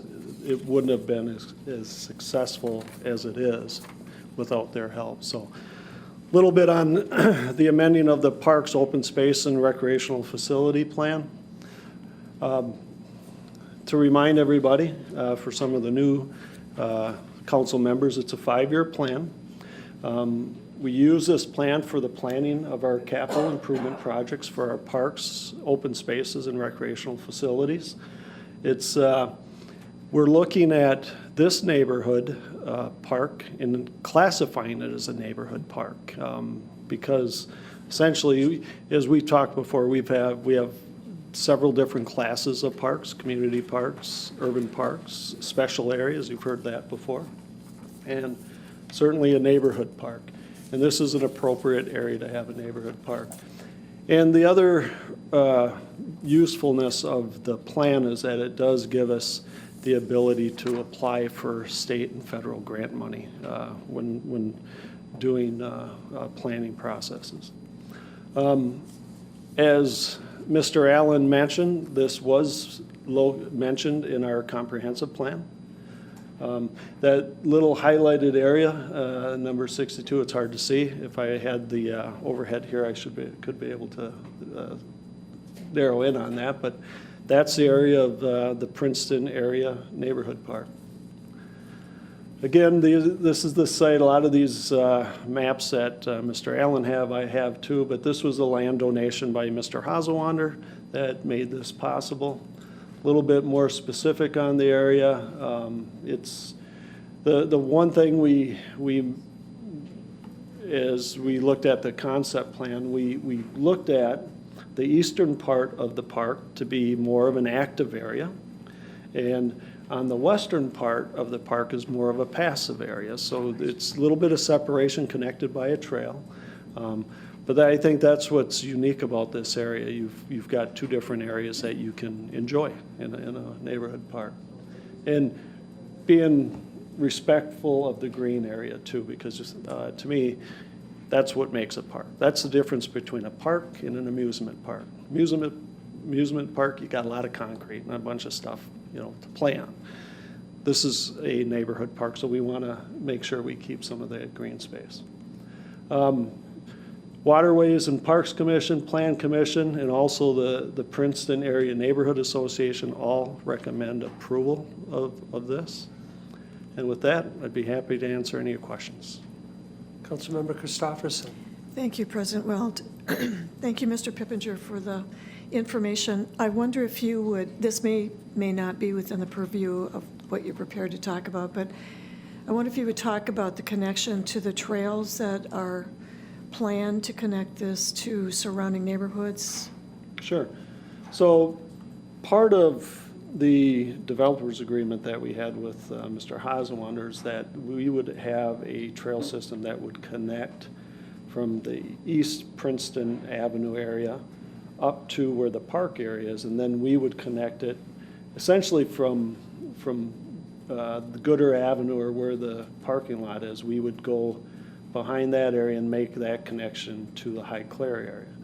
Now, we do have some other trails that are very, I would say they're right next to it, but they're relatively close in proximity as far as the trail on 312 that runs along the 312 corridor. And then there are some plans, and it's part of in our Parks and Open Space Plan, that we show a future connection that would connect over to the North Star Middle School.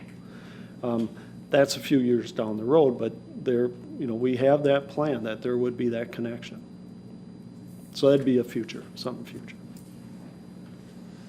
Any other questions from council? I don't see any. Thank you very much. Is there anyone here that wishes to speak to this agenda item? Good evening. Good evening.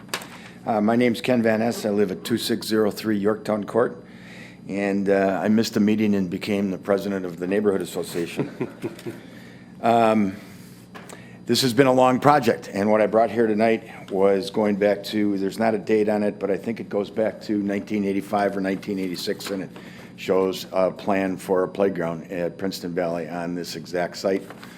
At that time, we were looking at a bigger site, but, and since you don't have the overhead camera, I'll give it to Councilmember Berge, and you can look at it after the meeting. But certainly our neighborhood association has looked at this project. We held a meeting, and solicited a lot of ideas about what we wanted to see in the playground, and the city staff has been very good with their design process of putting in most of the amenities that could fit and that we wanted on such a small site. I do want to thank the city for putting in design money and allowing us to get that done this year. Certainly want to thank Jeff Peppinger and the city staff for working with us on this. They've been very good about it. And I guess the last thing is I would just urge approval of both the rezoning and the putting it into the 5-year park plan. As an editorial note, I would say that with the development of Princeton Valley over the years, and High Clairs and the Jingle Court area and all of the houses that have been built out there, this area cries out for a parkland dedication ordinance. So that's another subject, but thought I'd throw that in. Any questions? Any questions for Mr. Van Ness? I don't see any. Thank you very much. Is there anyone else that wishes to speak to this agenda item? Going to ask if there's anyone else that wishes to speak to this agenda item. Seeing none, we'll close the public discussion and move on to the public comment period. Again, for those of you that wish to speak and have not signed up yet, please do so now. There is a list there, or a sign-up sheet at the back of the room. We'll wait and see if we have anybody before I'll go into the protocol.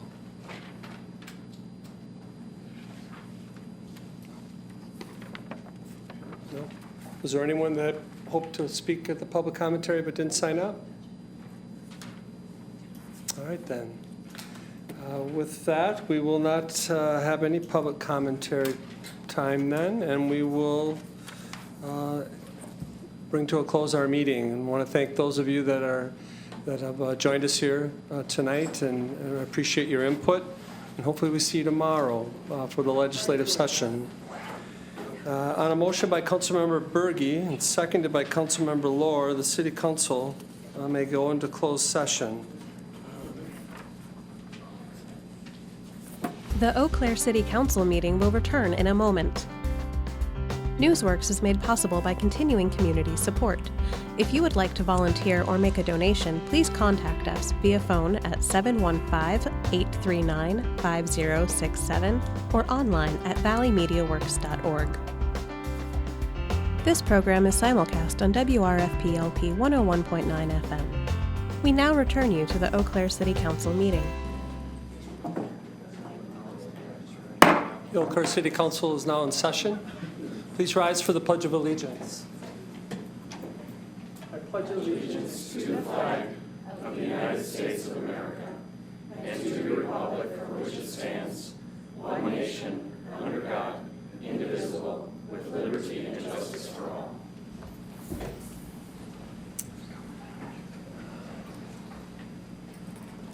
Madam City Clerk, please call the roll. Councilmember Anderson. Beaton. Here. Berge. Here. Christofferson. Here. Manuel. Here. Greigert. Here. Klinkhammer. Here. Lohr. Weld. Here. Worthman. Good afternoon and welcome to all of you to our Tuesday legislative session. We appreciate those of you that are joining us here in person and those of us watching at home. So again, this is our February 11th legislative session of the Eau Claire City Council. During its legislative session, Council deliberates and takes action on the agenda items before us today. City staff and council members have spent a great deal of time preparing for this meeting. Thank you to the residents that joined us last night and for your comments and thoughts during the public hearings and those that reached out to us today as well. Thank you again to Valley Media Works for live streaming this meeting. To watch, please visit valleymediaworks.org or visit channel 994 on Spectrum Cable. We have a full agenda, so we will get started. Our first item of business is the consent agenda. Again, a note to those of you that are on the consent agenda, there'll just be one vote for all the items listed unless your item is pulled off separately. So if it is approved, know that your item has been approved as well. So on a motion by Councilmember Berge and seconded by Councilmember Christofferson, the consent agenda is moved. Is there any discussion? Or does anyone wish to pull any item off or have any questions in regards to the consent agenda? Seeing none, clerk, please call the roll. Councilmember Beaton, Aye. Bergy, Aye. Christopherson, Aye. Emmanuel, Aye. Gragert, Aye. Klinkhammer, Aye. Weld, Aye. Worthman. And the consent agenda is passed. There is one proclamation this afternoon, and if I could get Councilmember Bergy and Jake Rass and Sarah Larson, Dustin Olson, Lisa Kagizi, and Scott Allen meet me up at the podium, I would appreciate it greatly.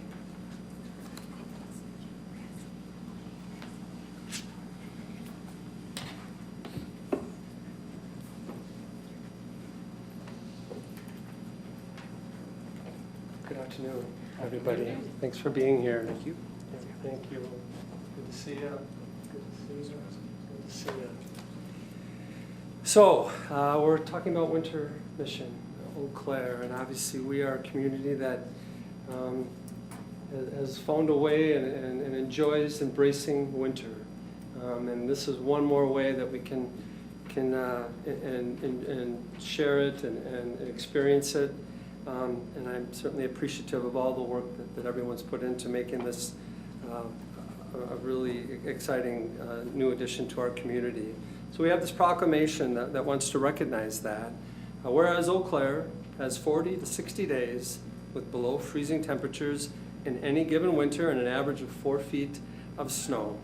And whereas meteorological winters last only 3 months, but the potential for snow can last up to 6 months. These conditions can cause a lack of physical activity and social isolation and disproportionately impact community members who already face pre-existing barriers to civic engagement and active lifestyles. And whereas our strategic values call on us to create a city where all people can experience a high quality of life, and we are actively work to address disparities in health, social, and economic prosperity. And Eau Claire has been recognized as a winter mission city for its great potential to innovate and break through these barriers with programs like the Winter Gear Share program, which gives people a chance to try a new winter activity at no cost. And whereas in the years ahead, Eau Claire will continue to innovate and create a unique winter city strategy to benefit all residents.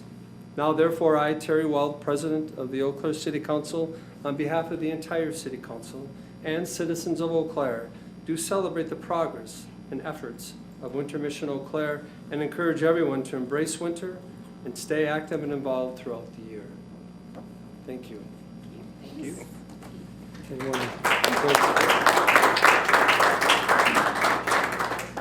Well, my thanks to President Weld and all of you in attendance today. I'm Jake Rassy. I'm a Government and Community Relations Specialist for the University of Wisconsin-Eau Claire, and it has been a privilege to participate in the Winter Mission Eau Claire initiative. Our community has so much going for it, even in winter with all the statistics you've just heard, and we were recognized for our existing strengths in engaging and remaining vibrant in our public life year-round.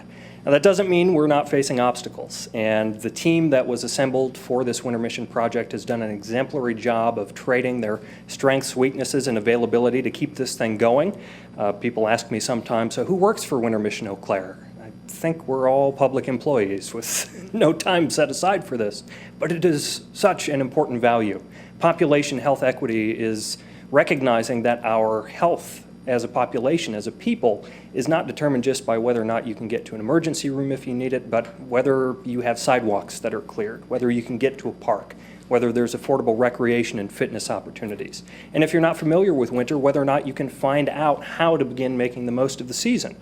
I want to thank Visit Eau Claire, the City and County Health Department, WEDC, the cities of Eau Claire and Altoona, and the many, many, many other organizations we've engaged throughout this process. Their feedback has been invaluable, and we've learned that there is a lot we can do without even adding additional resources to the mix to better utilize our public spaces year-round.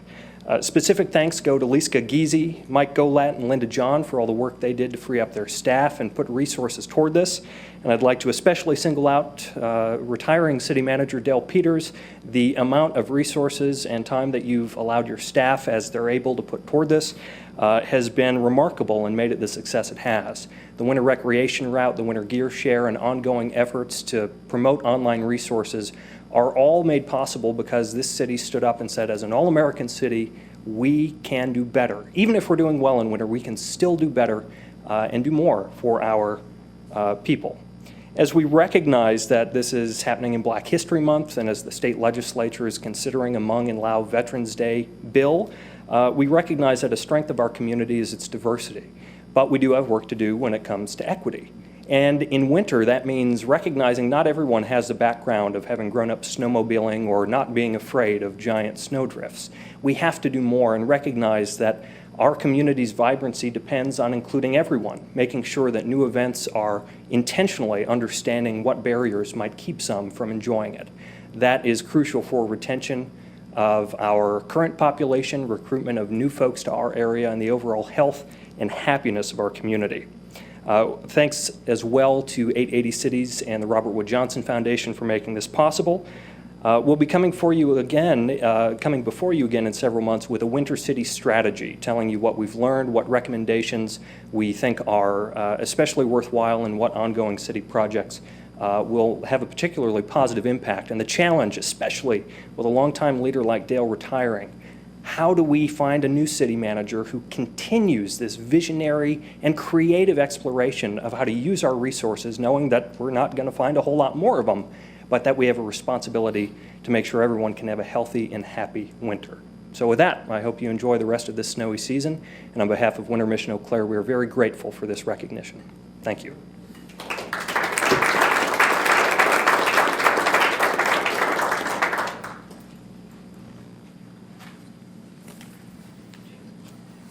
Thank you again. We will get started on our business agenda.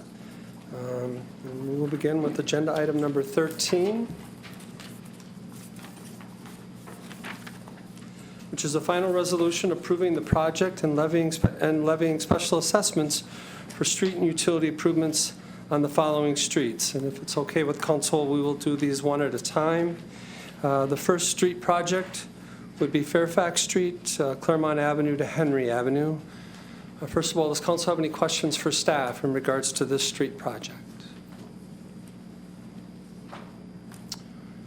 Seeing none, then on a motion by Councilmember Klinkhammer and seconded by Councilmember Worthman, this item is moved. Is there any discussion?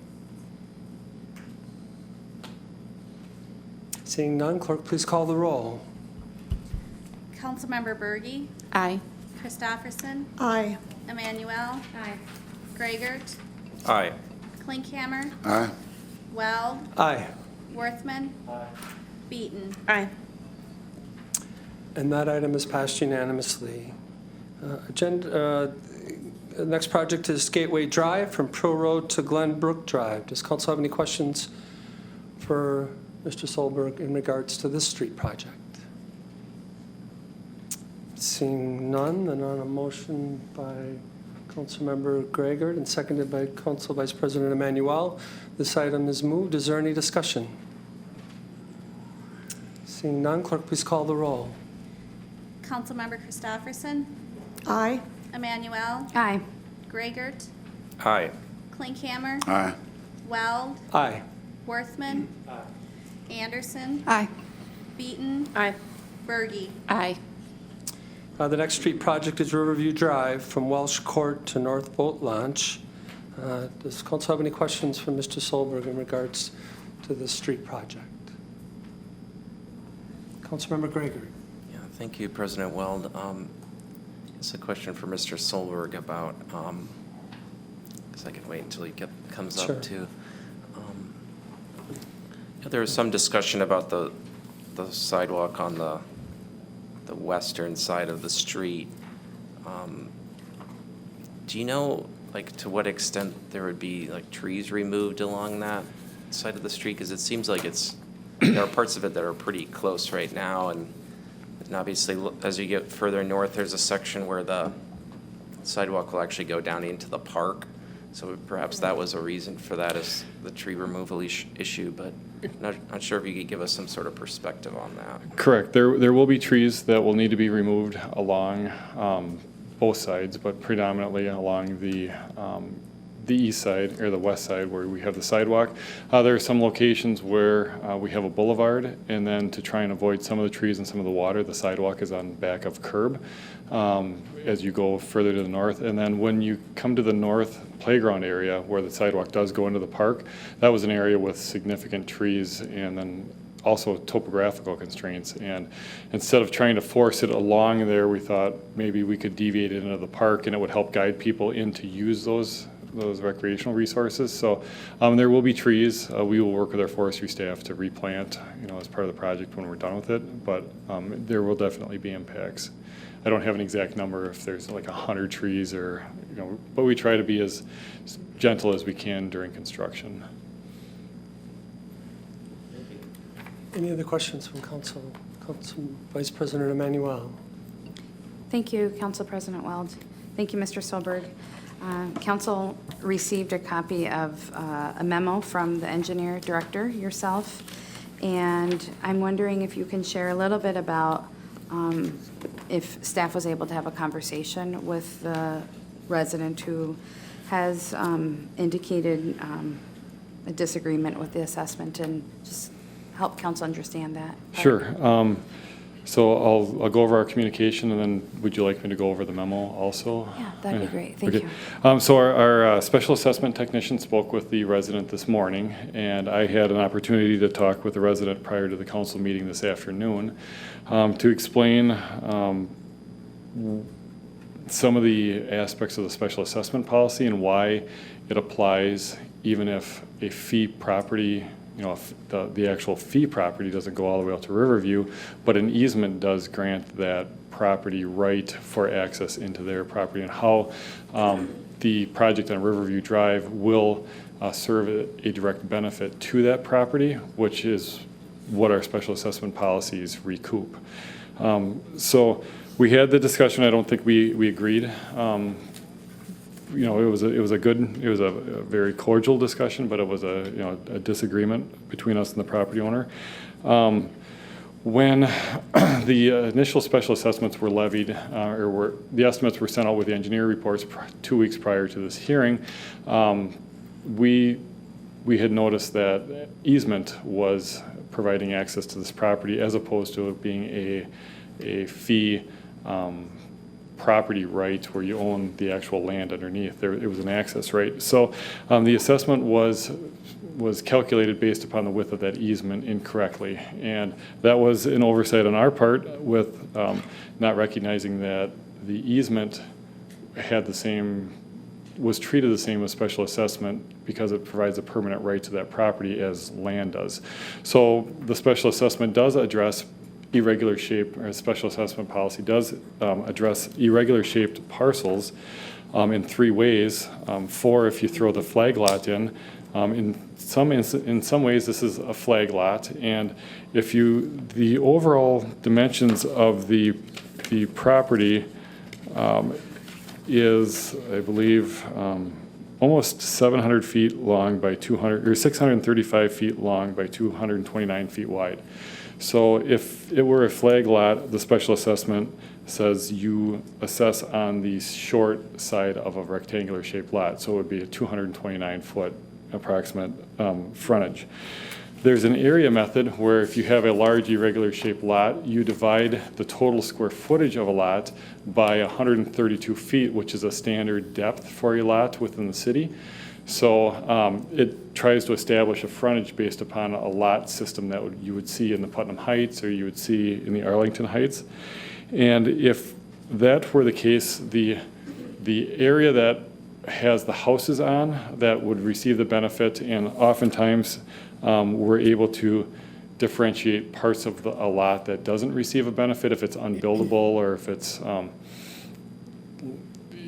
it wouldn't have a benefit for that. So with the area that is a buildable site in there, the area method being applied to that, it ends up being 196 feet of frontage. That the calculation comes out. That's the second item that's on the memo that I sent out. The third is if those still seem not consistent with other benefits or other assessments with adjacent property owners, then you look at what adjacent property owners are being charged. And if they're all around 80 feet and you have one with 300 feet, then you have the flexibility to say, well, you know, they're receiving the same benefit as their neighbors. So then with the lot or connection method, you take an average of the immediate property owners. In this case, there were 4 in that residential area.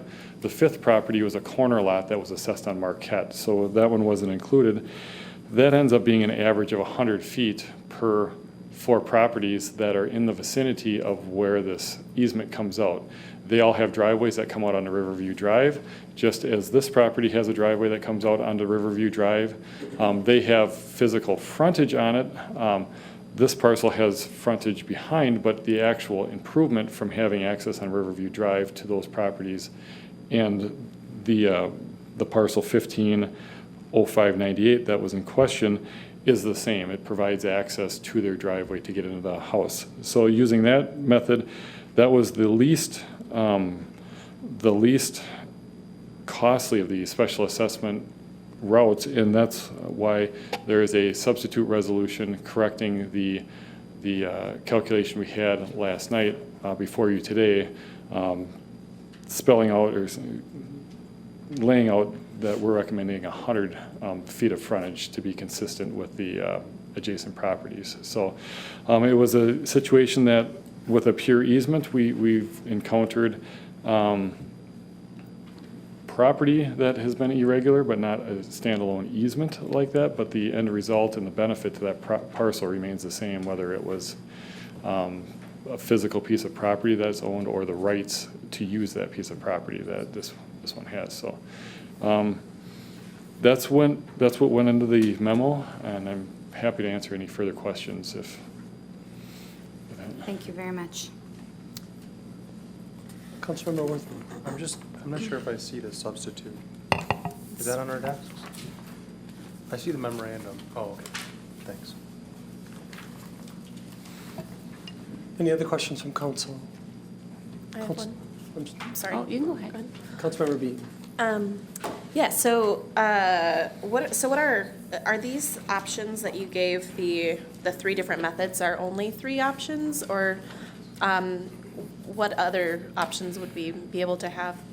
The fourth option, so the fourth option is just to call it a flag lot, which then defaults to the calculation with the adjusted front foot method on the top. So it ends up being 3 different calculations, but there's 4 different parts of our special assessment policy that applies.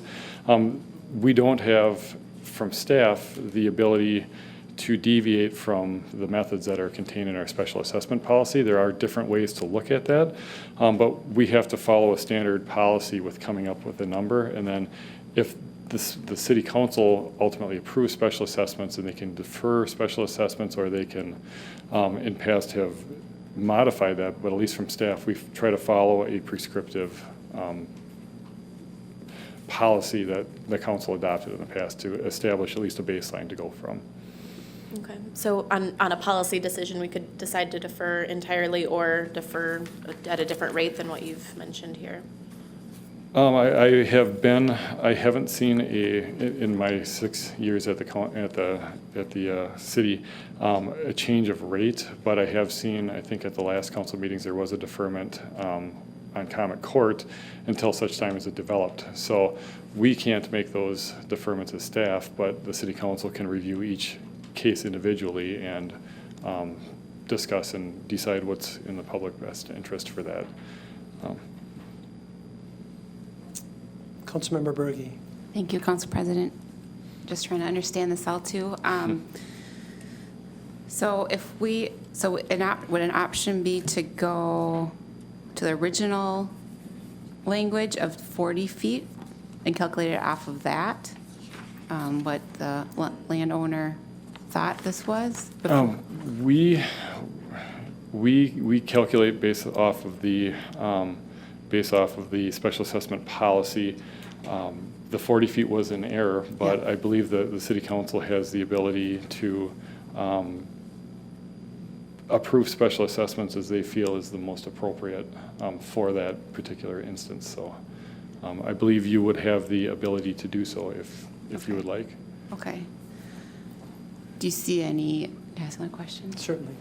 Do you see any,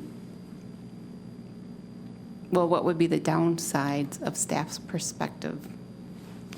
The special assessment policy is set up so everybody shares equally in projects. Adjacent property owners share relatively equally based upon frontage for the benefit that they receive. The general fund for the city also shares and helps fund the projects. Typically, our special assessments recoup 1/3 to 40% of the street cost, with the general fund paying in for that. The one drawback of, in my mind, the benefit to all 5 properties in question, the 4 that were contained in the calculation, and then the 5th that is the subject of this, are the same. They use Riverview Drive to provide primary access to those properties. Those properties are, the neighbors would be assessed at 100 feet of frontage for that, and this property would be receiving the same access benefit and would only be paying 40%. So those other property owners may not think that it's fair, and that's one of the reasons for the special assessment policy to have different ways, is to allow some flexibility to try and make it as fair as possible. So that would be the one drawback. Again, frankly, the 40 feet was an error on our part. Yeah. Yeah, I don't have any more to add to that. City Attorney Nick. I agree with what Dave has said. I would just add that the other challenge, particularly of a 40-foot assessment, is it's really premised on a mistake. It's unfortunate we got there, but it was based on a misunderstanding of the easement rights. So the easement rights provide full property access. So if this was a situation that truly was what the landowner, contends, that it's a landlocked parcel. I mean, if that was really the case, there wouldn't be a property on there. He wouldn't be living there if it was landlocked. The reality is it's not landlocked. So the error, unfortunately, we made as staff, that we caught later than we'd prefer, is that easement provides the exact same type of access to this parcel, the same functionality as owning it in fee. And so there's no distinction there. The owner benefits from that easement. It's a permanent recorded easement that gives him every bit as many rights to access that property and to use it, make it a buildable lot that it is, as if he owned it in fee. And because of that, you then have your special assessment policy kick in that says when you have irregular lots, the frontage foot method is not, in fact, the reasonable method. So what the law says is, first, is the property benefited? So this property being a built-upon, accessible property which the owner lives in, it is most certainly benefited, as are all the other properties along this project, because that's what their access is out to.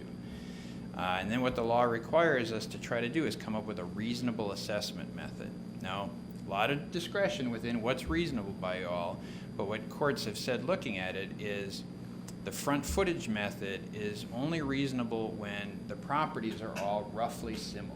So when they're laid out in a plat and the street is straight and everybody's got 80 to 100 foot of frontage and they're all rectangular of about the same depth, then front footage is the one to go with.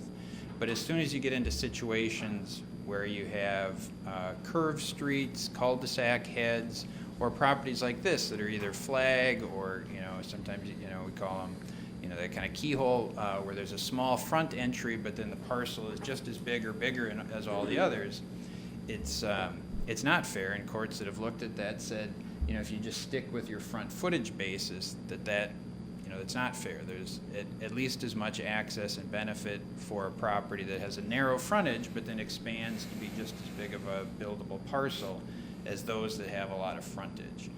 So the risk of going to just a frontage foot, which would be the 40, is that there's plenty of curvy roads. There's plenty of cul-de-sacs in the city that then have narrow frontages. And, you know, our policy says not to treat them then as, you know, just a front footage, but we use one of these other methods. And so that's why staff is providing you those options, because they're consistent with what state law tells us about how to fairly assess properties, and also what our citywide policy on special assessment says. Councilmember Christopherson. Thank you, President Weld. I support the processes and that we're using, but I have some confusion over the testimony that this property owner gave last night. So my question would be, does this house have any address other than Riverview? They're not assessed on any other street, only the one that's accessed by this driveway? Correct. The nearest street is Welsh Court in front of this property, and there are two properties that are separate from this property between this house and Welsh Court. So the only access that's provided is off of Riverview. Did he say that his address is somewhere else? No. No, I believe his Okay. address is Riverview And Drive. then there was conversation about city-owned property, that this is as though it's city property. What was that statement? How does that wash through here? So the parcel that the easement lies over, the physical land is here. His easement lies on top of it for access, and that lies over the top of city-owned land. In 1986, there was an easement recorded, a permanent easement for a driveway over that city-owned land And to provide access. Does he pay tax on that easement at all? I'm sure, and I guess I'm not an assessment specialist, but it is mentioned in the deed when the property transferred from the previous owner to this. The deed references not only the property, but the permanent easement as well with that legal description. Thank you. City Attorney Nick. Again, agreed, just to add to it. So it is part of the real property interest that would be assessable. You know, so the assessors don't parcel out what value to apply to the fee simple. I think it's about was it about a 3-acre parcel that's Correct. owned in Yep. fee versus the easement, but it's all part of that bundle of real estate rights that makes that property buildable and valuable. Because without it, then it would potentially be landlocked and wouldn't have value. But with it, it's part of the real estate interest, and for assessment, property tax purposes, or for these purposes today, it's, you know, it's a right that allows him, that property, to be valuable and Thank you, accessible Attorney to Nick. Riverview. Any other questions from council?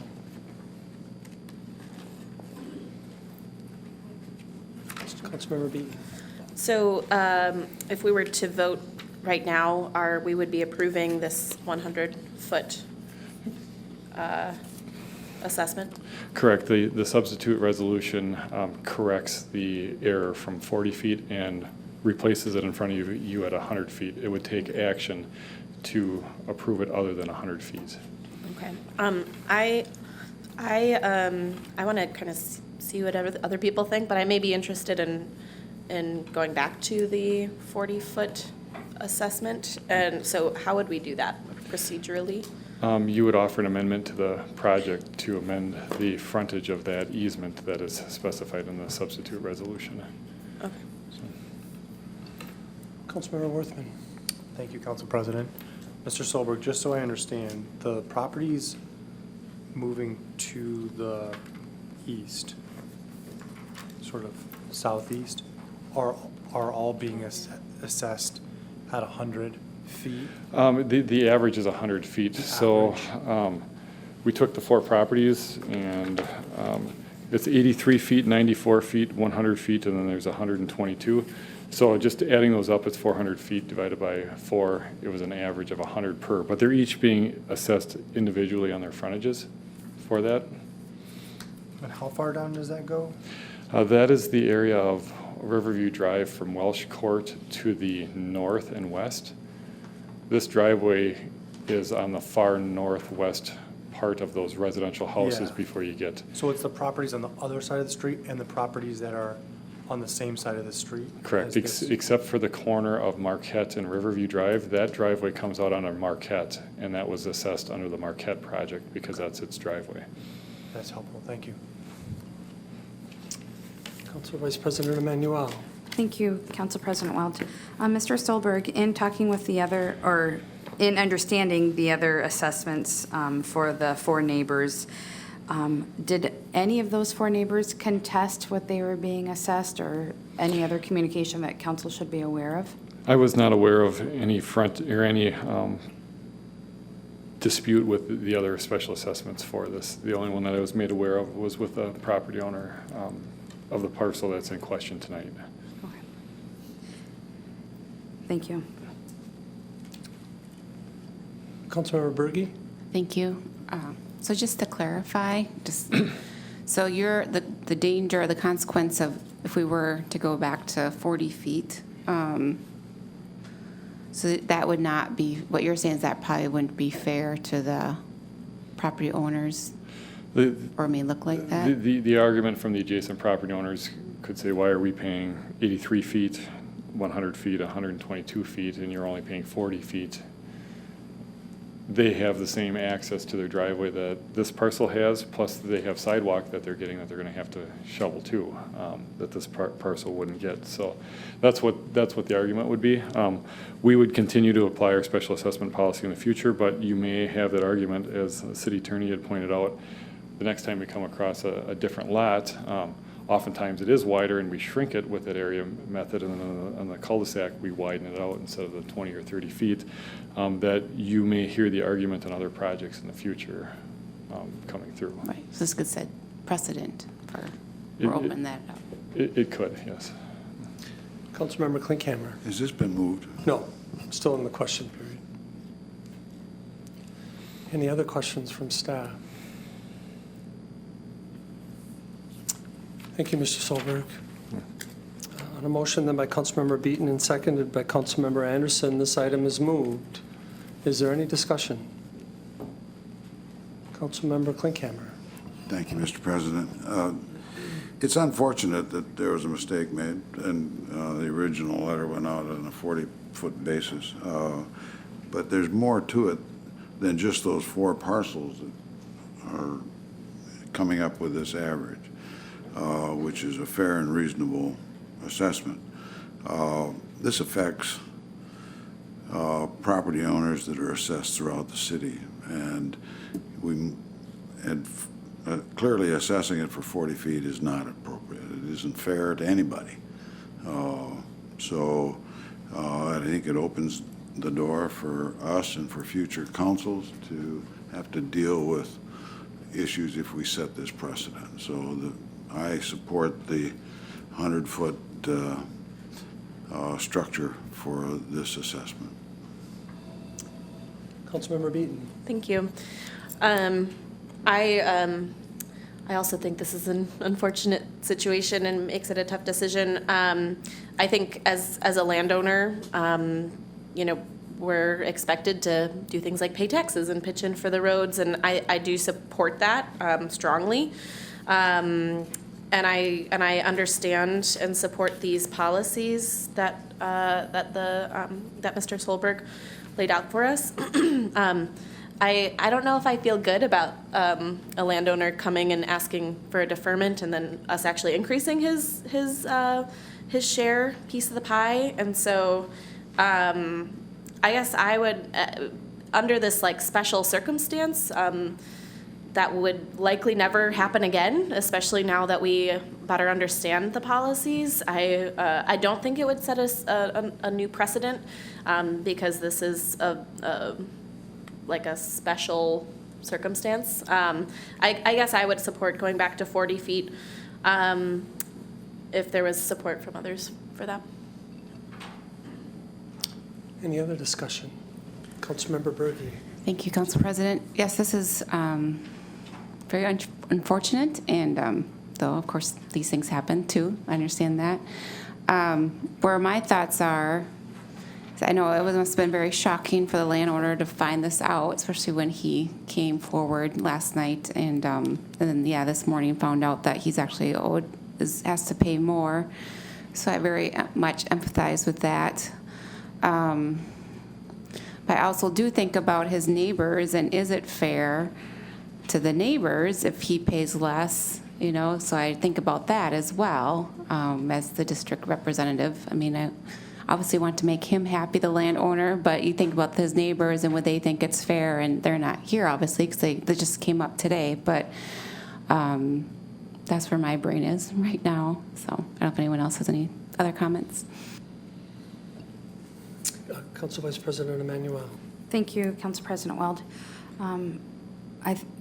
Before any of the speakers were speaking tonight, the word unfortunate really came to mind, and I think that really summarizes how this feels, and this was a mistake, and so it is very awkward. Looking at, as an at-large representative for the city, looking at the calculations that were made, understanding going from 40 to 100 is a jump, and that is completely 100% unfortunate the way that it unfolded.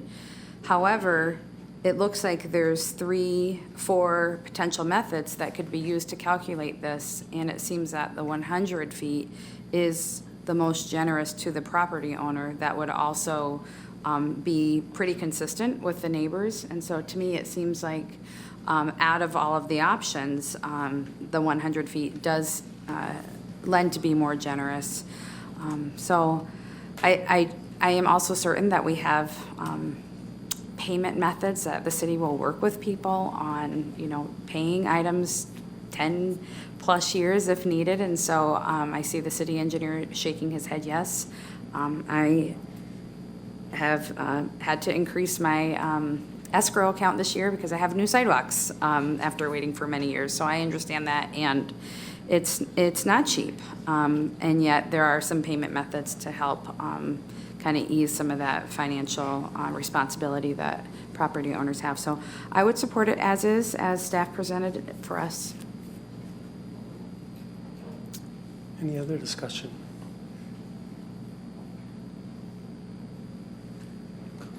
Councilmember Gregor. Yeah, thank you, President Weld. I do actually have an amendment to the motion, but it's not related to what we've just been discussing. Certainly. It's related to the street project itself, and so I'm assuming that's appropriate at this time as well. There is a motion in front of each council member and potentially in front of staff as well that is, I guess I could just read it, but the essence of it is that in our discussion yesterday, it was pointed out there was a few ways that we could maybe make the Riverview Drive Trail more accessible and have it also reach an additional destination along the route with a crosswalk. So the two changes that this motion makes are to add a crosswalk from the multi-use path to the Island Pavilion area in Riverview Park. So it would cross Riverview Drive from the trail on the east side. And then it would also add a bicycle access ramp along the east side of Riverview Drive where the sidewalk widens to a multi-use path. So I don't necessarily need to read it. I think I summarized it well enough. So we have a motion by Councilmember Gregor. Is there a second? Councilmember Beaton, second? Any further information you want to share? Yeah, thank you. I felt that, accessibility to this trail, I think it's amazing that we're able to include a trail, and I want to make sure that people can get to the Island Park, which is like my favorite aspect of this park. And I think it's a big bicycle destination too, because you can in fact ride your bike all the way to the island. So having a curb cut and a crosswalk there from the trail is necessary to be able to make sure that that is an easy movement to do. And then the access to the trail on the southern end when it starts from the road is helpful, just so when you see a trail as you're biking down the street, you can actually access it right away versus having to wait for a driveway or something to pull to it. So that's the rationale behind it. Thank you, Councilmember Gregert. Any other discussion in regards to the amendment? Seeing none, clerk, please call the roll. Councilmember Emanuel. Aye. Gregert. Aye. Klinkhammer. Aye. Weld. Aye. Worthman. Anderson. Aye. Beaton. Aye. Bergy. Aye. Christofferson. Aye. And that amendment passes. Is there any other discussion or amendments in regards to this project? Councilmember Christofferson. Thank you, President Weld. I simply want to say that this is a beautiful part of our city, and it's been fairly rural.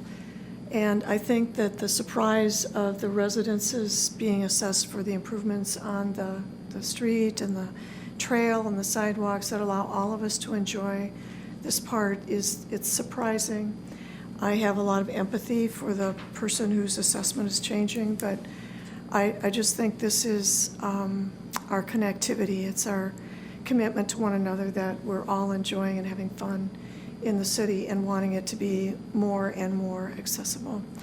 So I'm really pleased to be able to support this particular Thank you, improvement. Councilmember Christofferson. Any other discussion?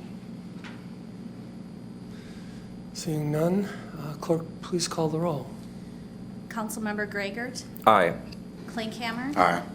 Weld. Aye. Worthman. No. Anderson. Aye. Beaton. Aye. Bergy. Aye.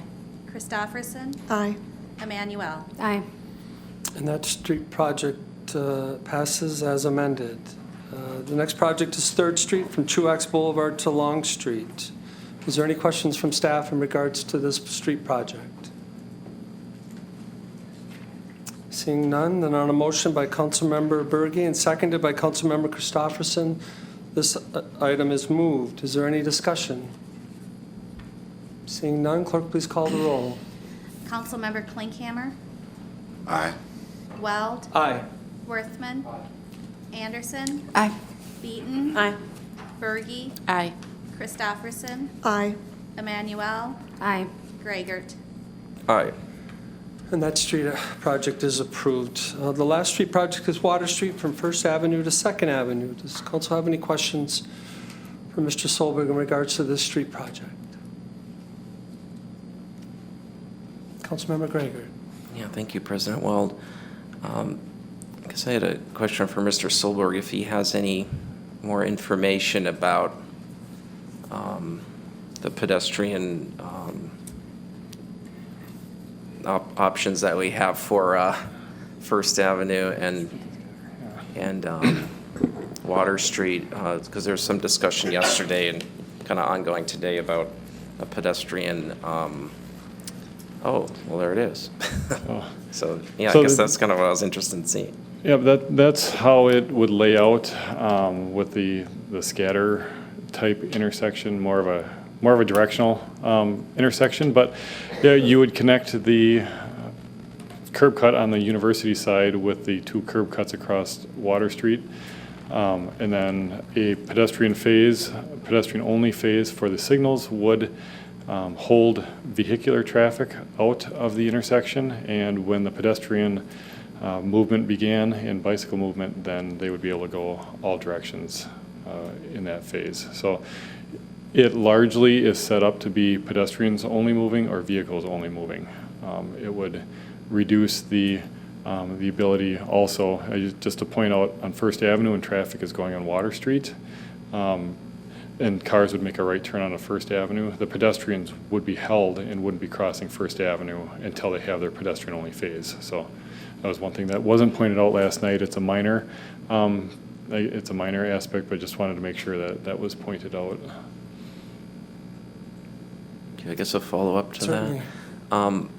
So you would foresee this working pretty well for bicyclists, and, you know, if the university was to ever start a scooter program or something like that, you could see this to be a safe option for accessing the trail, which also goes down, I guess is not on that aerial yet because the date of the aerial, but then also the bike lane heading north. So, correct. I don't have any concerns with trying it. It's fairly new, so I mean we'll watch it if we have concerns. You know, if this is approved now and we have concerns after a year of operation. But you would have access from that crosswalk or from that curb cut to the northbound on-street bike lane.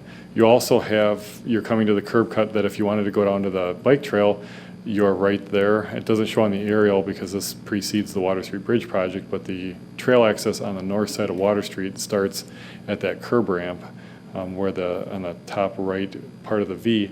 You also can get underneath the Water Street Bridge with a connection of the trail on the south side. So you would have at that location. You have two opportunities to cross. One would be with the protected phase on the top, and also if you wanted to stay on the trail and go underneath the abutment. Well, Councilmember Worthman. Thank you, Council President. Mr. Solberg, the turn that is from First Ave heading westbound onto Water Street, sometimes it's kind of tricky because you can make a right-hand turn, but at that time, even when there's a red light, I believe, at that time, can students still cross in front? So if during the pedestrian-only phase, you wouldn't be able to make a right turn on red. So you wouldn't be able to do that any longer. Okay. So it would be similar to the bike box on Keith Street. You're not able to make a right turn on red with a bike box either. So that would be one change to this intersection that we would, try it. Yeah. Not anticipating problems with traffic, but, the worst thing you want to do is have gridlock and mayhem. And if we were to have that, 6 months from now or a year, then we would just revisit it, but not anticipating that problem. How will you know? Will it say no right turn red? Yep, Okay. it'll say no right on red. Okay, thank you. Councilmember Beaton. Thank you. I'm having a hard time seeing, but the bike box headed west, it looks like there's hatch marks that are going into is that the bike lane or is that a no So travel zone? that aerial is from 2013, so that's what we were working on. So it actually lines up and it looks different now. Oh. So it lines up across, but that's a stop bar that you see, an old stop bar between Okay. the bike lane and where it extends to the north. So on that there. bike box would connect with the bike lane though? Correct, Okay. yep. It lines up almost perfectly with the bike box to the left by the darker gray. Right now, in reality, they line up heads on, but with our aerials that we're redoing this year, you would see that they line up and they make sense. Okay. Any other question? Councilmember Gregor. Yeah, thank you, President Weld. I guess, from a timeline standpoint, I understand that the University Bike and Pedestrian Committee hasn't been able to review this project at all quite yet. Obviously, a year ago, there was this discussion with them about a mill and overlay, which didn't have as many factors as this to consider. So if we were to postpone this until the University Bike and Pedestrian Committee was able to review it and provide feedback, would you foresee that to be a problem for this project happening this year? No, we would still, if it was up to a month postponement, we would still be able to construct it this year. It may not be in the same contract with Second and Chippewa Street necessarily, but we would work with our timing and try to get it done in the time period that would be the least impactful. But it'll be closed down. There'd be probably an increased chance that we're into construction when school begins, but fortunately or unfortunately, we've had a lot of detours the last 5 years in downtown, so people are accustomed to detours, and it wouldn't be a long-term detour if it went into September, October timeframe. We would just detour up and around on Lake Street. So, I guess if it meant a better project, I would wait and take that risk to do it later than to be hasty if there was concerns by the council. Councilmember Beat. Sorry, I just want to make sure I heard you correctly. If we were to postpone, this would set this project into October? Depending upon how long the postponement with the, if it's smooth and we're able to have a meeting with the UW Eau Claire BPAC and have it on the agenda in 2 weeks, then it would be, a negligible delay. But if for something came up or they weren't able to agree on it or, something unforeseen, and it went into March or April until we're able to have the hearing for it, then by the time the plans are done and it's bid, the time frame once the council approves it until the shelves are in the ground, could push it out into the fall. So currently it's scheduled for, to be done before the classes start? Our goal is to try and have Water Street, open, before early September, all things equal. Council Vice President Emmanuel. Thank you, Council President Weld. My sense on this is if council did approve with this type of intersection, my sense is that there will be support from the university as well. I haven't had conversations with them, but just knowing the city's Bicycle Pedestrian Advisory Committee had that strong support. I know that a lot of them have conversations. That's my sense of it. So hypothetically, if council amended this to include this, is it possible that we could, this is like unconventional, but trying to get us to move forward, could we put a little contingency clause on there pending, agreement with the University BPAC, and if they tell you next week, yeah, we're good, this is great, then you just keep trucking right along, don't come back before council, and if there is disagreement, then to come back before council. Like, is that too clunky? I may defer to our legal experts on that resolution. Certainly, we would, from a plan preparation standpoint, we would, that part of it, I don't know procedurally wise. Yeah. City Attorney Nick.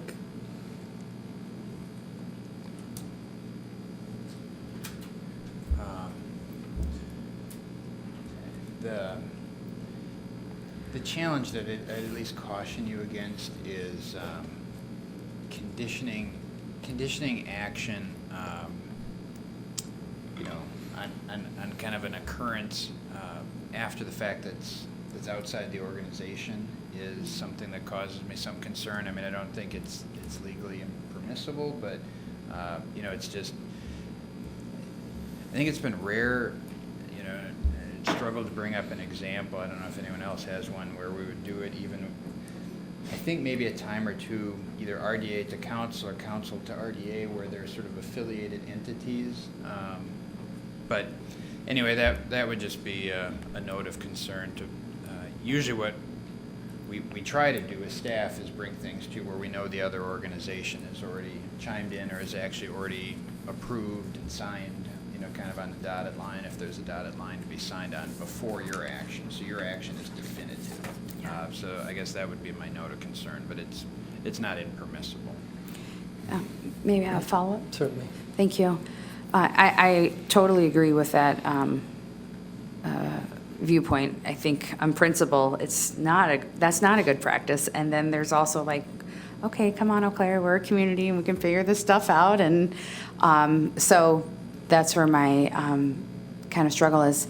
Wondering if council did approve this today, and then if the University Bicycle Commission had concerns administratively, you all could probably work that out where you'd have discretion. If they said, oh, we think 30 feet to this direction, you guys could work with them on feedback? There are, pavement marking, typically the project's approved, and the pavement marking isn't, set to the nearest inch or so. And we have shift things around, work with our transit manager to get pads put into bike stop or to bus stops if a new bus stop is added and we're in construction or shifting. So there is a certain amount of latitude that we have to stay within what was approved, but make those pragmatic decisions.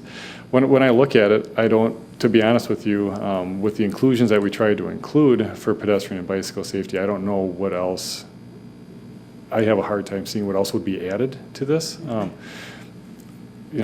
keeping an open mind, maybe somebody has a different perspective, but at least when we look at it and we look at all our projects, we try to make the most bicycle and pedestrian improvements that we can, try to connect our bike lanes up and expand the system, so eventually we'll have a whole bike lane system down Water Street.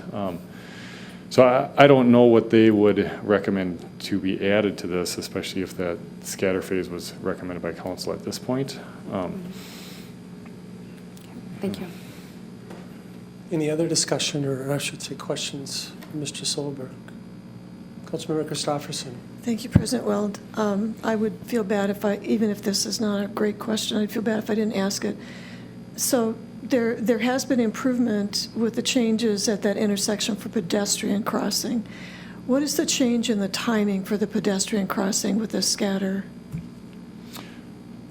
So currently, when you push a button to cross the signal, if the normal green light for traffic is 30 seconds, if a pedestrian is there, it lengthens it to provide adequate time for pedestrians to walk across, so it might go up to 35 or 40 seconds. And that's in a standard intersection you see in Hastings Way or whatnot. Gulf Road is another one. With a pedestrian-only phase for that, that's up front, and it can either be programmed to be all the time, 24 hours a day, 7 days a week, or it could be programmed to be during your peak moments. We were looking at having it consistent and being around the clock, but it keeps those movements so it's always 30 seconds for you to go with traffic. And instead of lengthening when there's a pedestrian, you have a fourth phase that is pedestrian only. So instead of having 3 phases that might get stretched out with pedestrians, you have 4. One of those is cars or pedestrians only, and then the other ones are cars from the different directions. So they have the same repetitive crossing through traffic, and then this is added. Correct. Thank you. Councilmember Gregory. Yeah, thank you, President Weld. Mr. Solberg, I guess I have a different question than, but it is related to this intersection. So I know you said that the bike box on the eastern side, as we look at it for bikes heading westbound, is not really in the location it would actually be, but it'll line up more with the bike lane on the western side of the intersection. But I guess my question is there a way to, I mean, I've seen it in other cities. It's relatively common to have a dashed bike lane or a dashed green, like a kind of a dashed green section that goes through an intersection, especially one so wide as this and so long, because I've noticed for now that it's kind of hard to follow where I should go on a bike and without some guidance sometimes through larger intersections. So we have those dashes on Lake Street. We put those in, so we have some in Eau Claire. It does, and I apologize, we don't have more recent aerials, but they do line up quite a bit closer. It is directly across, the lanes line up when this was reconstructed with the Water Street Bridge. You end up getting into the cost of it. A bike box is $8,000 to $10,000. So to put skips through there, you're probably looking at about the same when you add those up, is the only thing. But you could do it and help guide it through. You could add that. We didn't just, because we're looking at, partially this bike box, when we redo the markings on Water Street to the east of here, then that'll be discussion to have the bike box just go across the through in the bike lane, or do we go across the through and the right turn both at that time? But this will be enhanced, and that would be an opportunity to add that skip if need be also, or with a full bike box, maybe those skips wouldn't be needed, or that directionalization. But you do have a target on the west side, so you are able, when you're at the intersection, you are having that focal point that will draw you, even if you don't have the intermediate skips at this time. Any other questions from council? Mr. Solberg, we talked a little bit today. I expressed a little bit of concern with that longer side of that triangle, potentially people getting stranded out there in the middle and the light turns green just because there's a little more distance to travel and you're out there a little bit more exposed. And you brought up the idea of an audible countdown of some sort, or is? Sure, that would definitely be something to include with this, a countdown timer so you can hear the numbers as well as seeing the numbers. We did install on the RRFB on Roosevelt with with a resident experiencing hearing limitations. This would be another example. You know, we kind of had a goal around campus when we're doing stuff to be more inclusive for, you know, the brighter contrast with the yellow for the people experiencing visual impairments. So if we had something that people knew, and then oftentimes those beacons get a little bit more urgent towards the end of the cycle that help speed people up, that would be something that I think would be appropriate in this location. Thank you. Any other discussion or questions? Seeing none, thank you. Then a motion on by Councilmember Klinkhammer and seconded by Councilmember Worthman. This item is moved. Any discussion? Councilmember Gregor. Yeah, thank you, President Weld. I appreciate everybody's time here as we work through this.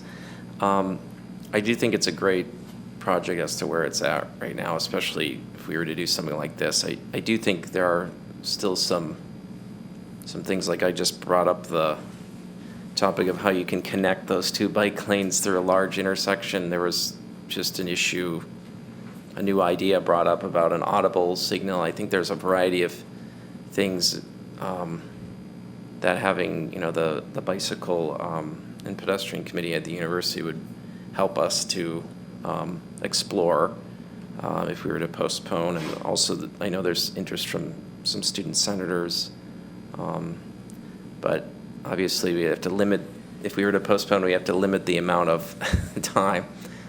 So I think, I guess I would like to make a motion to postpone action on the Water Street project until such time that the university's bicycle and pedestrian committee has had time to review and provide comment on the project.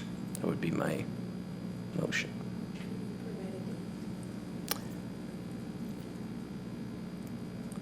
Well, so the question was about providing a date. I mean, I would hope that if I was to provide a date, it would be like the first meeting in March, being realistic about making sure there's a meeting.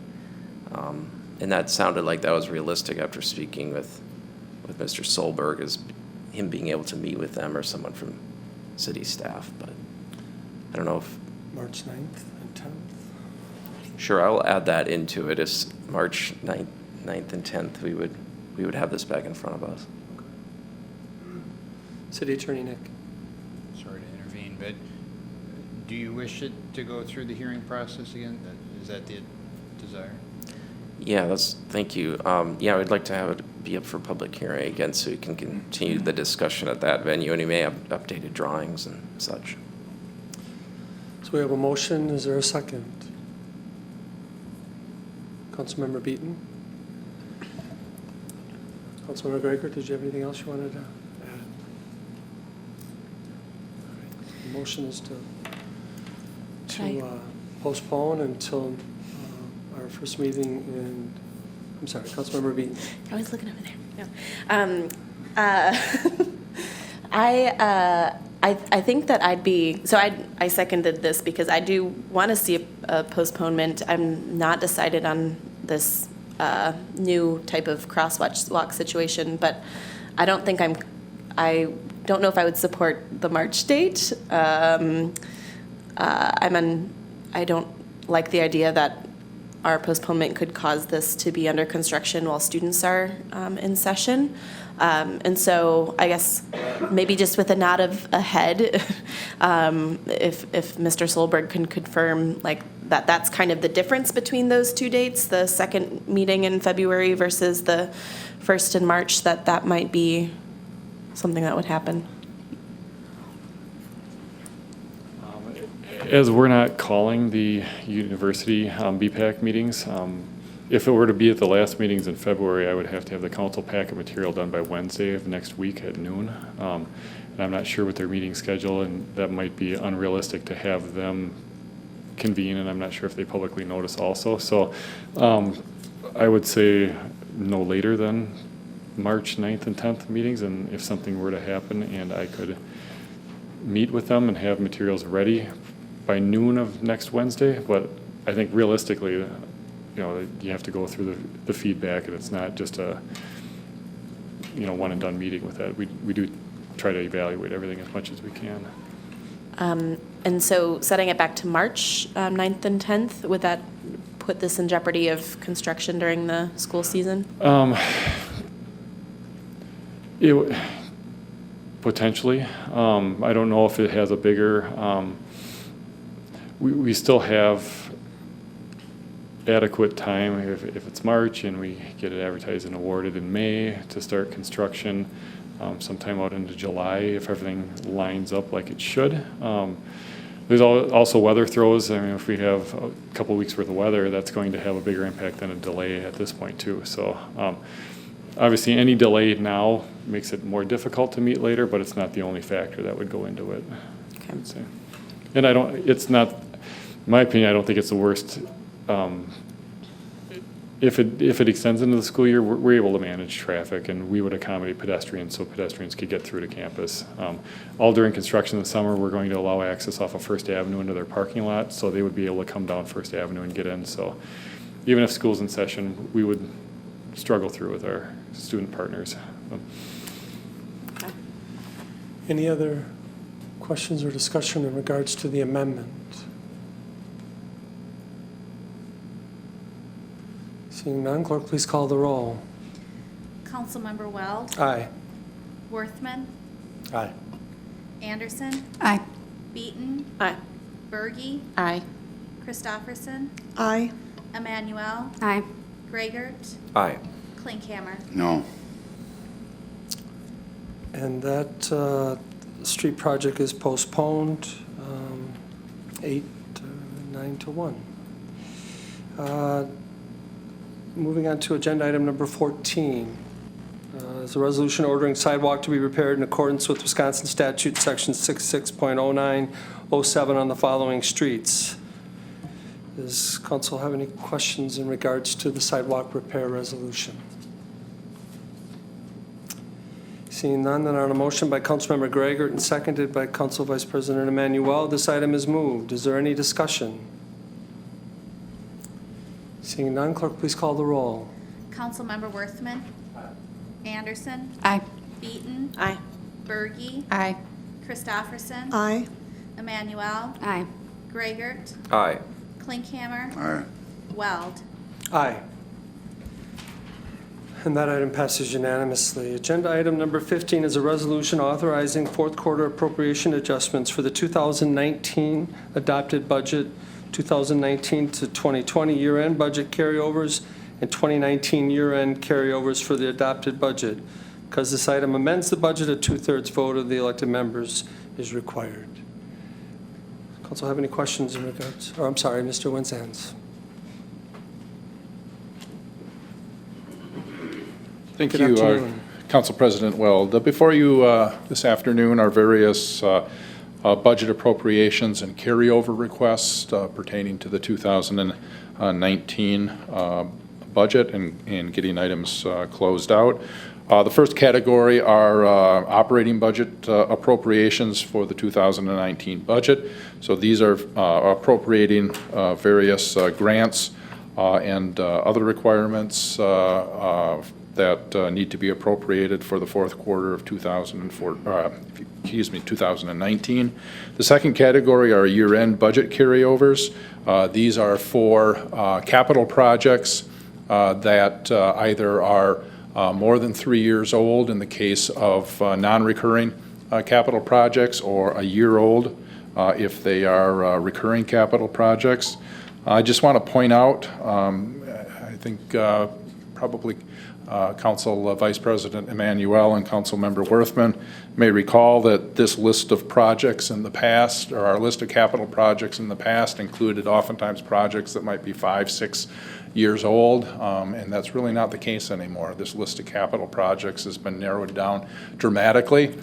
So now we're talking about projects from 2018 and 2019, as opposed to projects that might be 5, 6, 7 years old that are still on the books. So staff has done a great job in getting this list of projects narrowed down.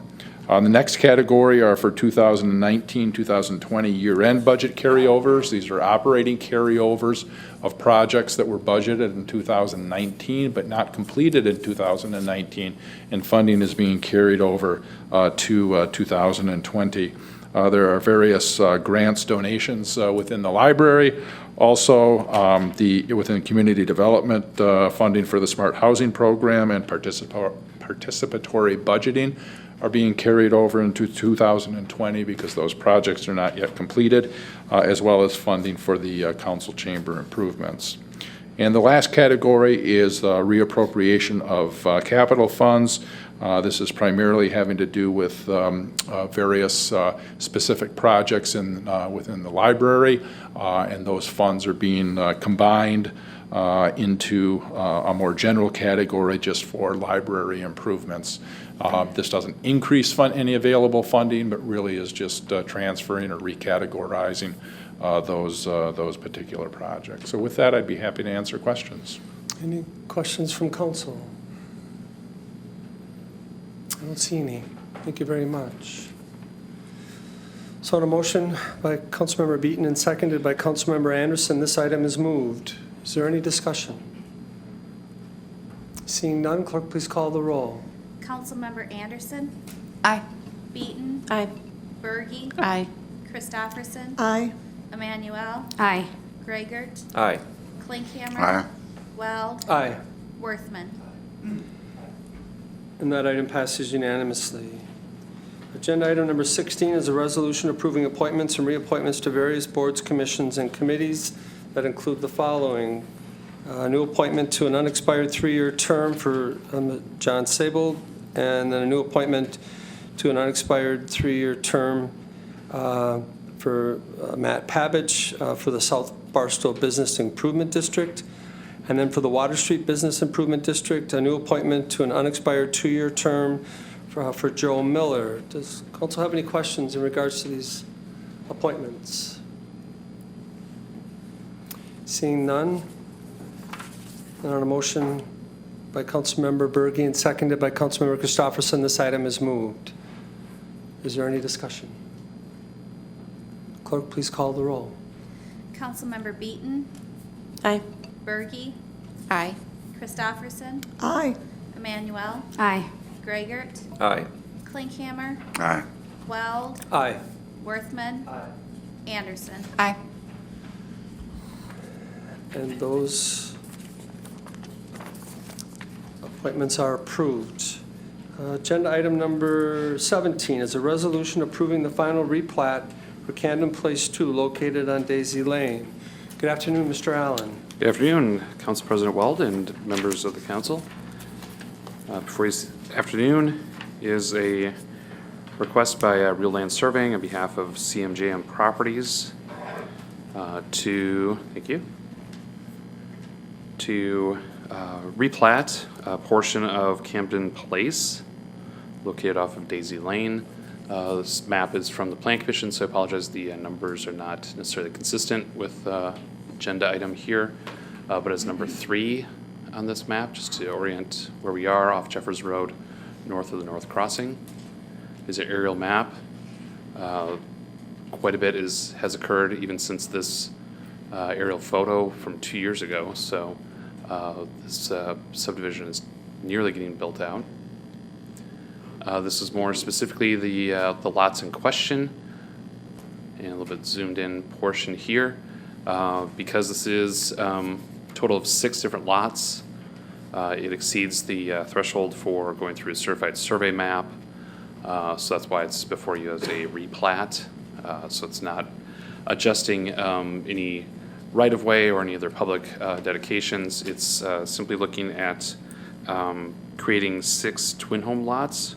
Essentially allows the developer to take these lots that are zoned R2P as part of the plan development for this overall subdivision. So they are properly zoned for the twin homes. Again, just looking to sell these off as individual units. And again, the proposed building lines would be down the middle of the homes as shown in the plat here. And again, the lots do meet all the R2P zoning district standards. Just for, again, kind of backing up, as you saw with that aerial photo even, this was originally approved back in February of 2018. And again, as we see a new aerial photo later this year, this will be full of homes, both these twin homes and single-family detached homes. So with this, again, it was brought before the Planning Commission last week, and they have recommended approval for you this evening. Thank you. Any questions from council in regards to this item? I don't see any. Okay, thank you. Thank you very much. On a motion by Councilmember Klinkhammer and seconded by Councilmember Worthman, this item is moved. Any discussion? Seeing none, clerk, please call the roll. Councilmember Berge. Aye. Christopherson. Aye. Emmanuel. Aye. Greigert. Aye. Klinkhammer. Aye. Weld. Aye. Worthman. Anderson. Aye. Beaton. Aye. And that item passes unanimously. Agenda item number 18 is a resolution approving a certified survey map with a right-of-way dedication for Venture Drive and County Line Road. Mr. Allen. Yes, thank you again, Council President Weld and members of the council. Again, for orientation here, this is item number 4 as shown in this map. Again, although it's agenda item 18 for you here this afternoon. This is located at the extreme northwest corner of the city. This, again, it is a certified survey map, a 1-lot certified survey map. And again, because it is proposing right-of-way dedication, that's why it's going forward through this process and not an administrative CSM. The CSM dedicates northern half of the right-of-way, or 40 feet, showing the aerial here. It's at the southeast corner of Venture Drive and County Line Road. I'll zoom in here a little bit. So again, the CSM dedicates the northern half of the right-of-way, 40 feet for existing County Line Road. On the northern portion of the Lot 1, it's the southern half of the right-of-way along County Line Road. Again, and also, confirming the right-of-way along Venture Drive there as well. So the lot itself is 4.63 acres as proposed. As a whole, including the right-of-way, it's about 5 acres or just shy of that. The comprehensive plan does show this as industrial. It is within the Gateway Industrial Park. The existing zoning is I-1P, looking to be utilized as such. Lot 1 here is created for potential development, and the remaining land, again, quite a bit there, remaining vacant, and be subdivided at a later date. So, the Gateway Industrial Park Industrial Park Corporation is looking to sell off this Lot 1 for a prospective buyer. I don't believe that they were announced yet at this point, but again, there's been negotiations for the last several months to create this lot for future users. So going through the process to make this lot a buildable lot and provide it to that potential Gateway Industrial Park user. With that, again, the Planning Commission reviewed this last week and is also recommending approval before you here today. Any questions from council? I don't see any. Right, thank you. Thank you very much. On a motion then by Councilmember Greigert and seconded by Council Vice President Emmanuel, this item is moved. Is there any discussion? Seeing none, clerk, please call the roll. Councilmember Christopherson. Aye. Emmanuel. Aye. Greigert. Aye. Klinkhammer. Aye. Weld. Aye. Worthman. Anderson. Aye. Beaton. Aye. Berge. Aye. And that item passes unanimously. Agenda item 19 is a resolution approving settlement of claimed excessive property tax assessments for various properties. Does council have any additional questions for Mr. Nick in regards to this agenda item?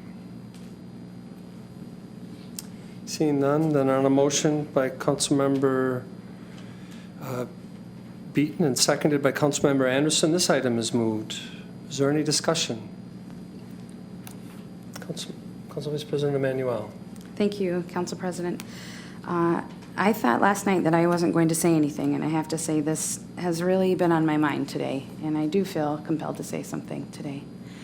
I think, while I certainly will be supporting this settlement and the work that our city staff have put forth, I think that we have a serious problem across the state of Wisconsin that needs our leadership in Madison to take a serious look at the dark box problem that we have going on across the state.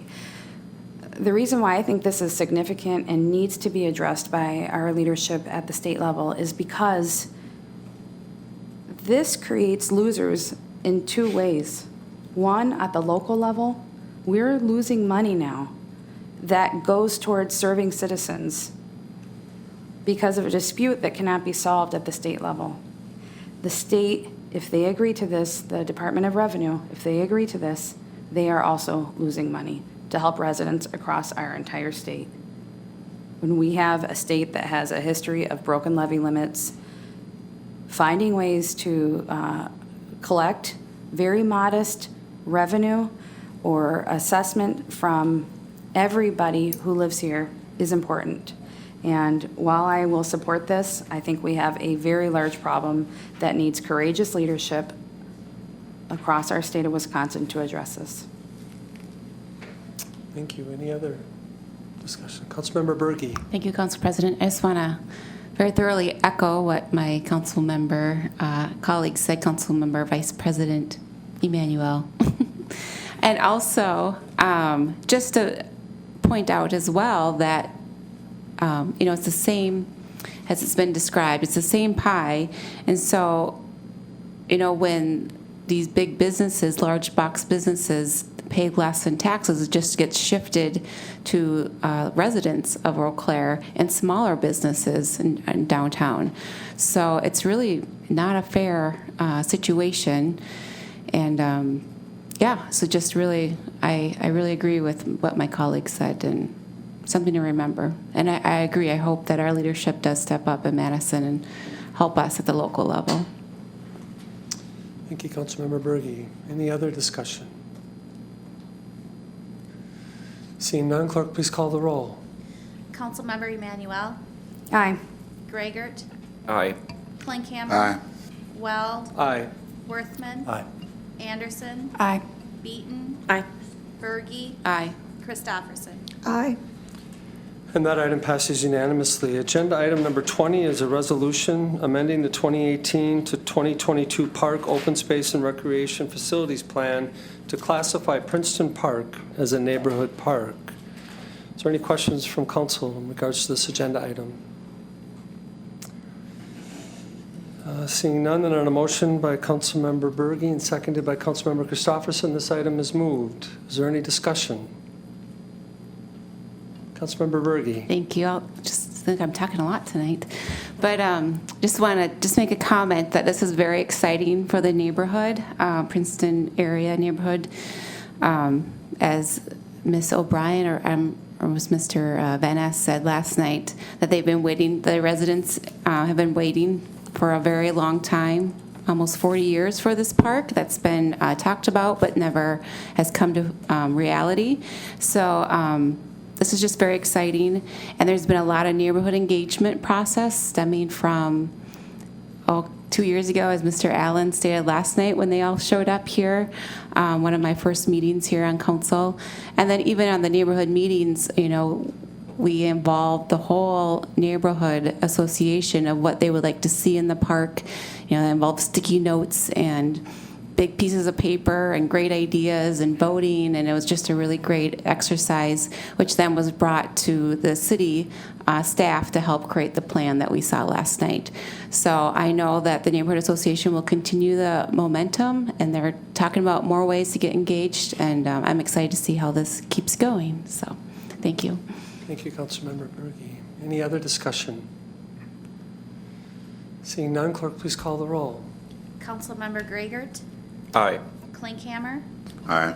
Weld, Aye. Worthman. Aye. Anderson. Aye. Beaton. Aye. Bergy. Aye. Christopherson. Aye. Emmanuel. Aye.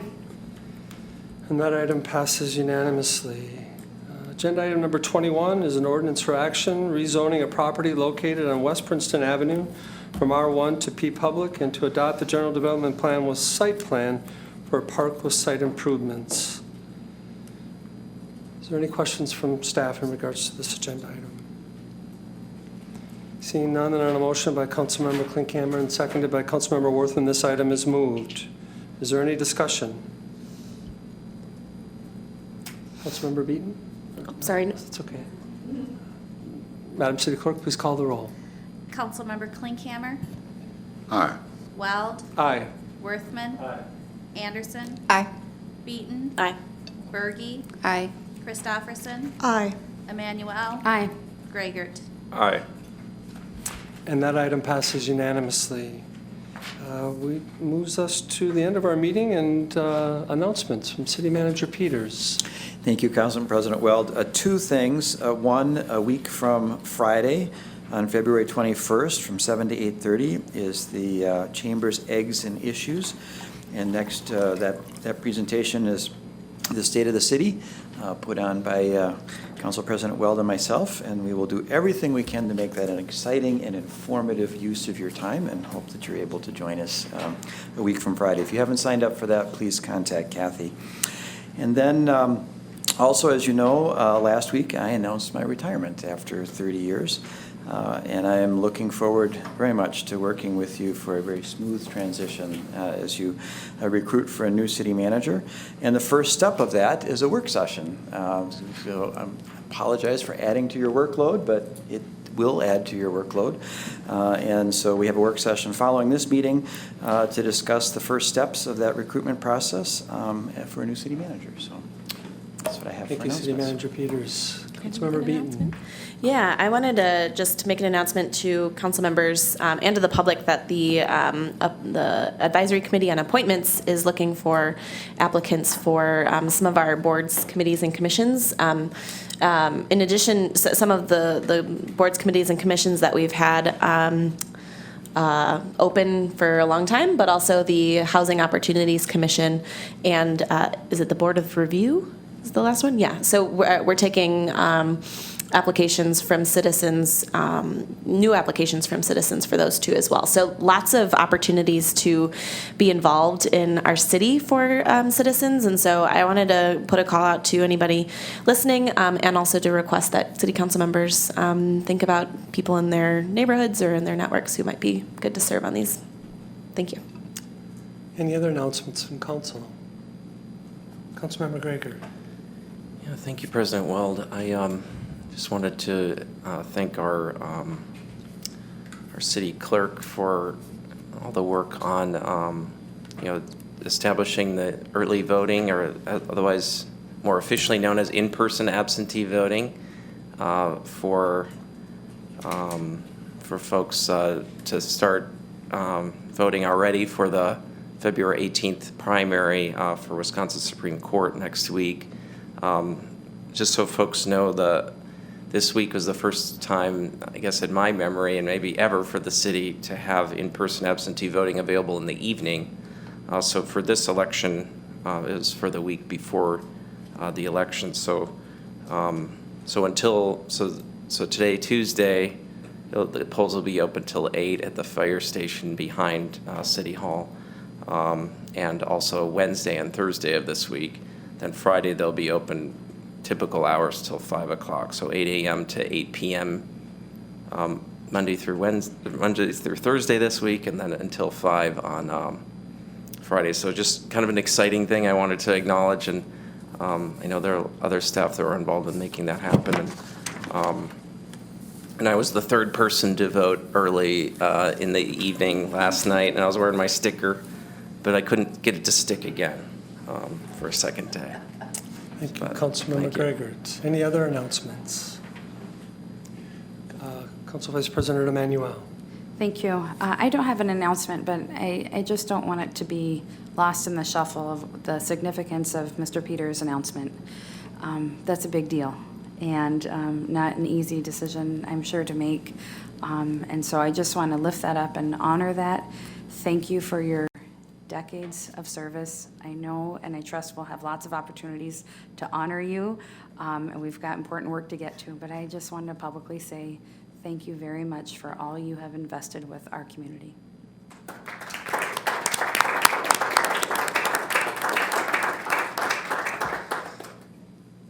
Thank you. Any other announcements? Seeing none, if there is no objection from council, we will adjourn. If possible, we would like to move into the work session as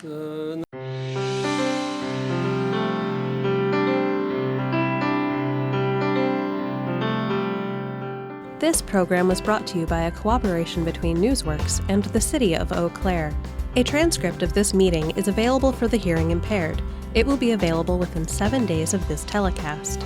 Call 715-839-4912 or TDD 715-839-1689. Or write Eau Claire City Clerk, P.O. Box 5148, Eau Claire, Wisconsin 54702-5148. Newsworks is made possible by continuing community support. If you would like to volunteer or make a donation, please contact us via phone at 715-839-5067 or online at valleymediaworks.org.